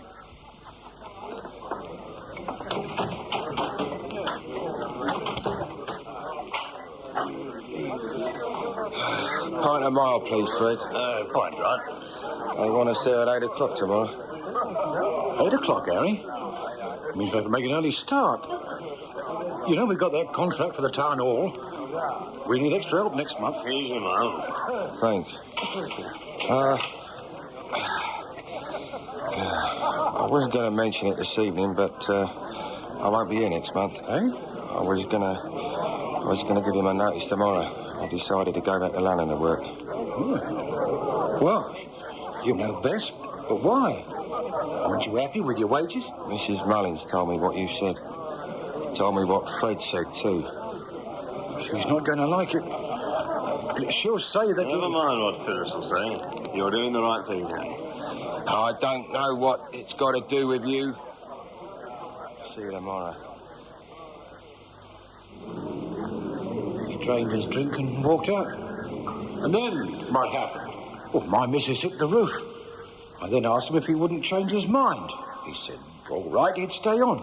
Thank you. No more questions. My lord, Mr. Mullins' nurse is making signs that it's time for him to receive his injection. May this be effected before cross-examination? The judge agrees to a halt in the proceedings while the prosecution's chief witness receives medical attention. A dramatic moment in this trial in which Mrs. Phyllis Mullins is charged with attempted murder and causing bodily injury to her husband. We take this opportunity to remind you that Consider Your Verdict is brought to you by Bristol Myers. And now, back to the courtroom. Mr. Albert Mullins has returned in his wheelchair, which is placed next to the witness stand. Defense counsel rises to cross-examine. Mr. Mullins, how long have you been married? We was married on the 3rd of April, 1942, just before I went in the army. Thank you. That means you've been married for 27 years. That's right. Have you ever doubted your wife's loyalty and fidelity? No. Never? Not even when your friend the publican pointed out that you, your wife, and my client were subjects of malicious gossip? No, never. Somebody cut that rope and camouflaged it so that it appeared intact when you placed it in the van. Can you really, in your heart of hearts, see your wife acting so fiendishly? I don't know. It's all so confusing. Mr. Mullins, your window washing material was kept in the garage alongside your van, correct?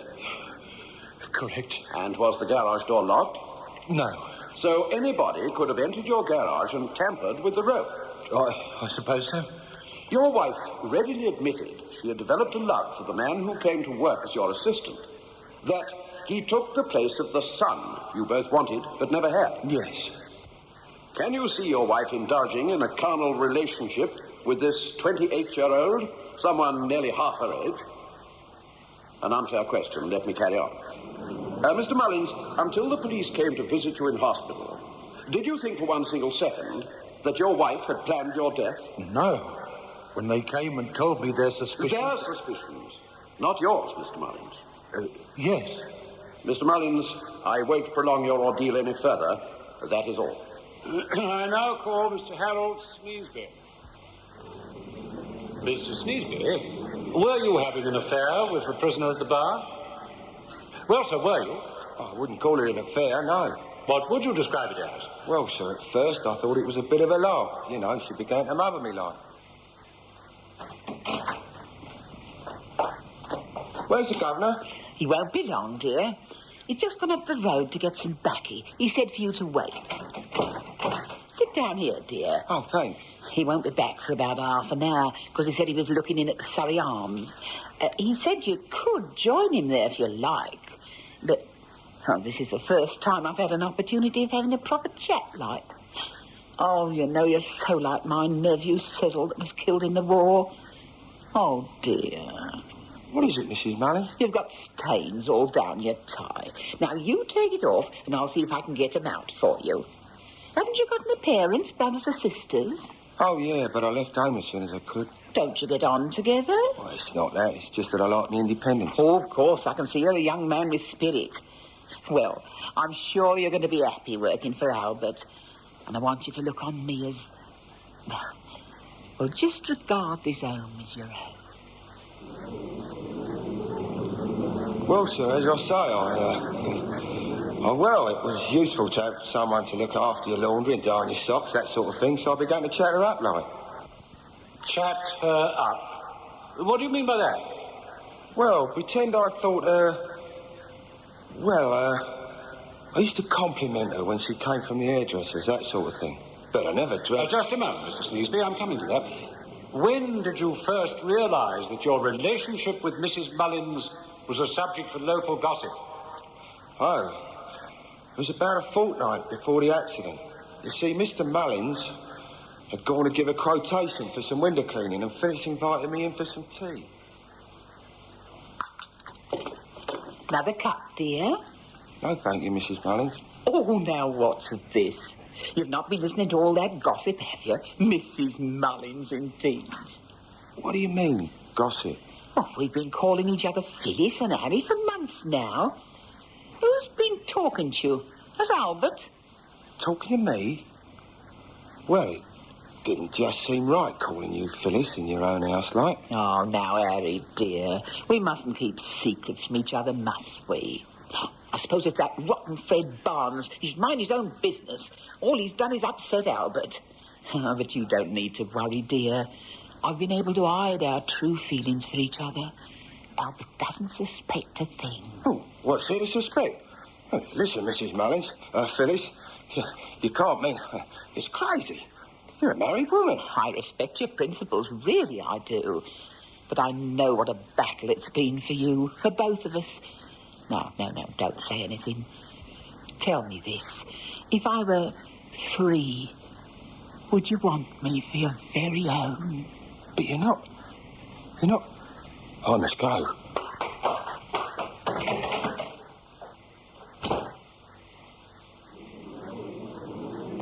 It was then that I decided to give notice. Was it not you who examined the window cleaning equipment immediately after the accident? Yes, it was. You could see where it had been cut through. I showed it to the policeman. Thank you. That's all. Mr. Sneesby, the Crown Solicitor gave us access to the statements you made to the police authorities. My client swears that your entire account of taking tea with Mrs. Mullins, in which she declared affection for you, is a figment of your imagination. I can't help that. She will further declare that due to some devious, twisted reasoning on your part, you chose to distort or misunderstand the actions of a woman trying to be nice to a young man without his friends or family. Was she not nice to you? I didn't say she wasn't. You realize, of course, Mr. Sneesby, that anyone could have crept into that garage and arranged that rope, do you not?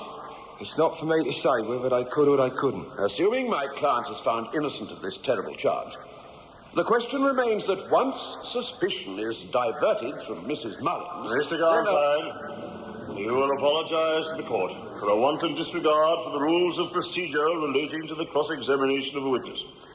You will also apologize to Mr. Sneesby for an insinuation which is shocking in its import. Now, if you do not, I shall suspend the trial and hold you for contempt. I apologize, my lord, and to the bench, the jury, and to this witness. I seem to have implied more than I meant the court to infer. I merely wish to say Never mind your wishes. If you wish to continue, you may do so. But please, look to your line of questioning. My lord. Mr. Sneesby, 2 cradles were used on the morning of the accident. Yes? Was there any previous understanding between you and your employer as to who uses which cradle and rope? Not an understanding, no. You don't seem very sure. Well, Mr. Mullins always goes first, and then I hands him his pail of water and the cleaning material. I see. And who hands you yours? I does it myself. Mr. Sneesby, think back. Are you sure that on every occasion when you and Mr. Mullins worked together from the top of a building, your employer went onto the cradle first? I can only think of once when Mr. Mullins remembered something he had to do, and I started the windows. So there was a chance that you could have stepped onto that platform and been sent crashing to the ground below. Yes, I suppose so. Yet you have suggested that Mrs. Mullins was in love with you. That's what she said. So much in love with you as to risk your life? All right, Mr. Sneesby, that is all. That closes the case for the Crown, my lord. Defense? My lord, what witnesses can I bring to rebut such vague and devious innuendos? For a time, I thought to put my client in the witness box. But what could she say other than she did not cut that rope? I would suggest... Mr. Garnside, you know perfectly well that this is not the moment to address the court. I take it you have no witnesses you wish to call? No, my lord. Then, Mr. Heathcliff, perhaps you would care to commence your summation. You have seen the mangled, misshapen body of Mr. Mullins, the terrible results that stemmed from the tampering of the rope. Only one person had the opportunity. That strange, lovesick woman now on charge for attempting to murder her husband. What motive had my client? The Crown admits that Sneesby had no intention of becoming emotionally involved with a woman twice his age. Oh, yes, somebody cut that rope. But can you, in your heart of hearts, solemnly declare that you're sure, positively sure, it was Mrs. Mullins? Well, you've heard all the relevant facts. What is your verdict? Would you say that the attempted murder of Mr. Albert Mullins by Mrs. Mullins was deliberate? In a moment or two, we shall give you the verdict recorded in the actual trial on which this dramatic presentation is based.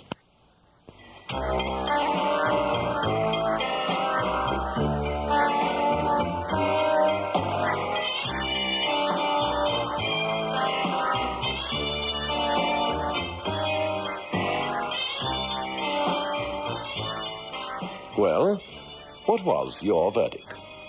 In the actual trial on which this dramatic presentation is based, the jury found that Mrs. Phyllis Mullins was guilty of the attempted murder of her husband, Albert Mullins.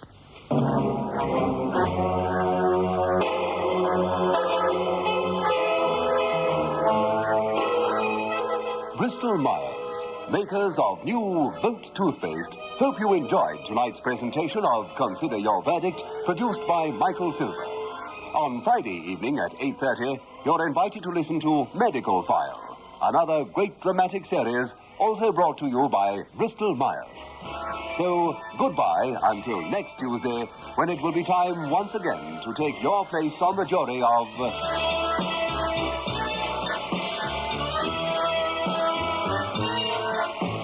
Consider Your Verdict.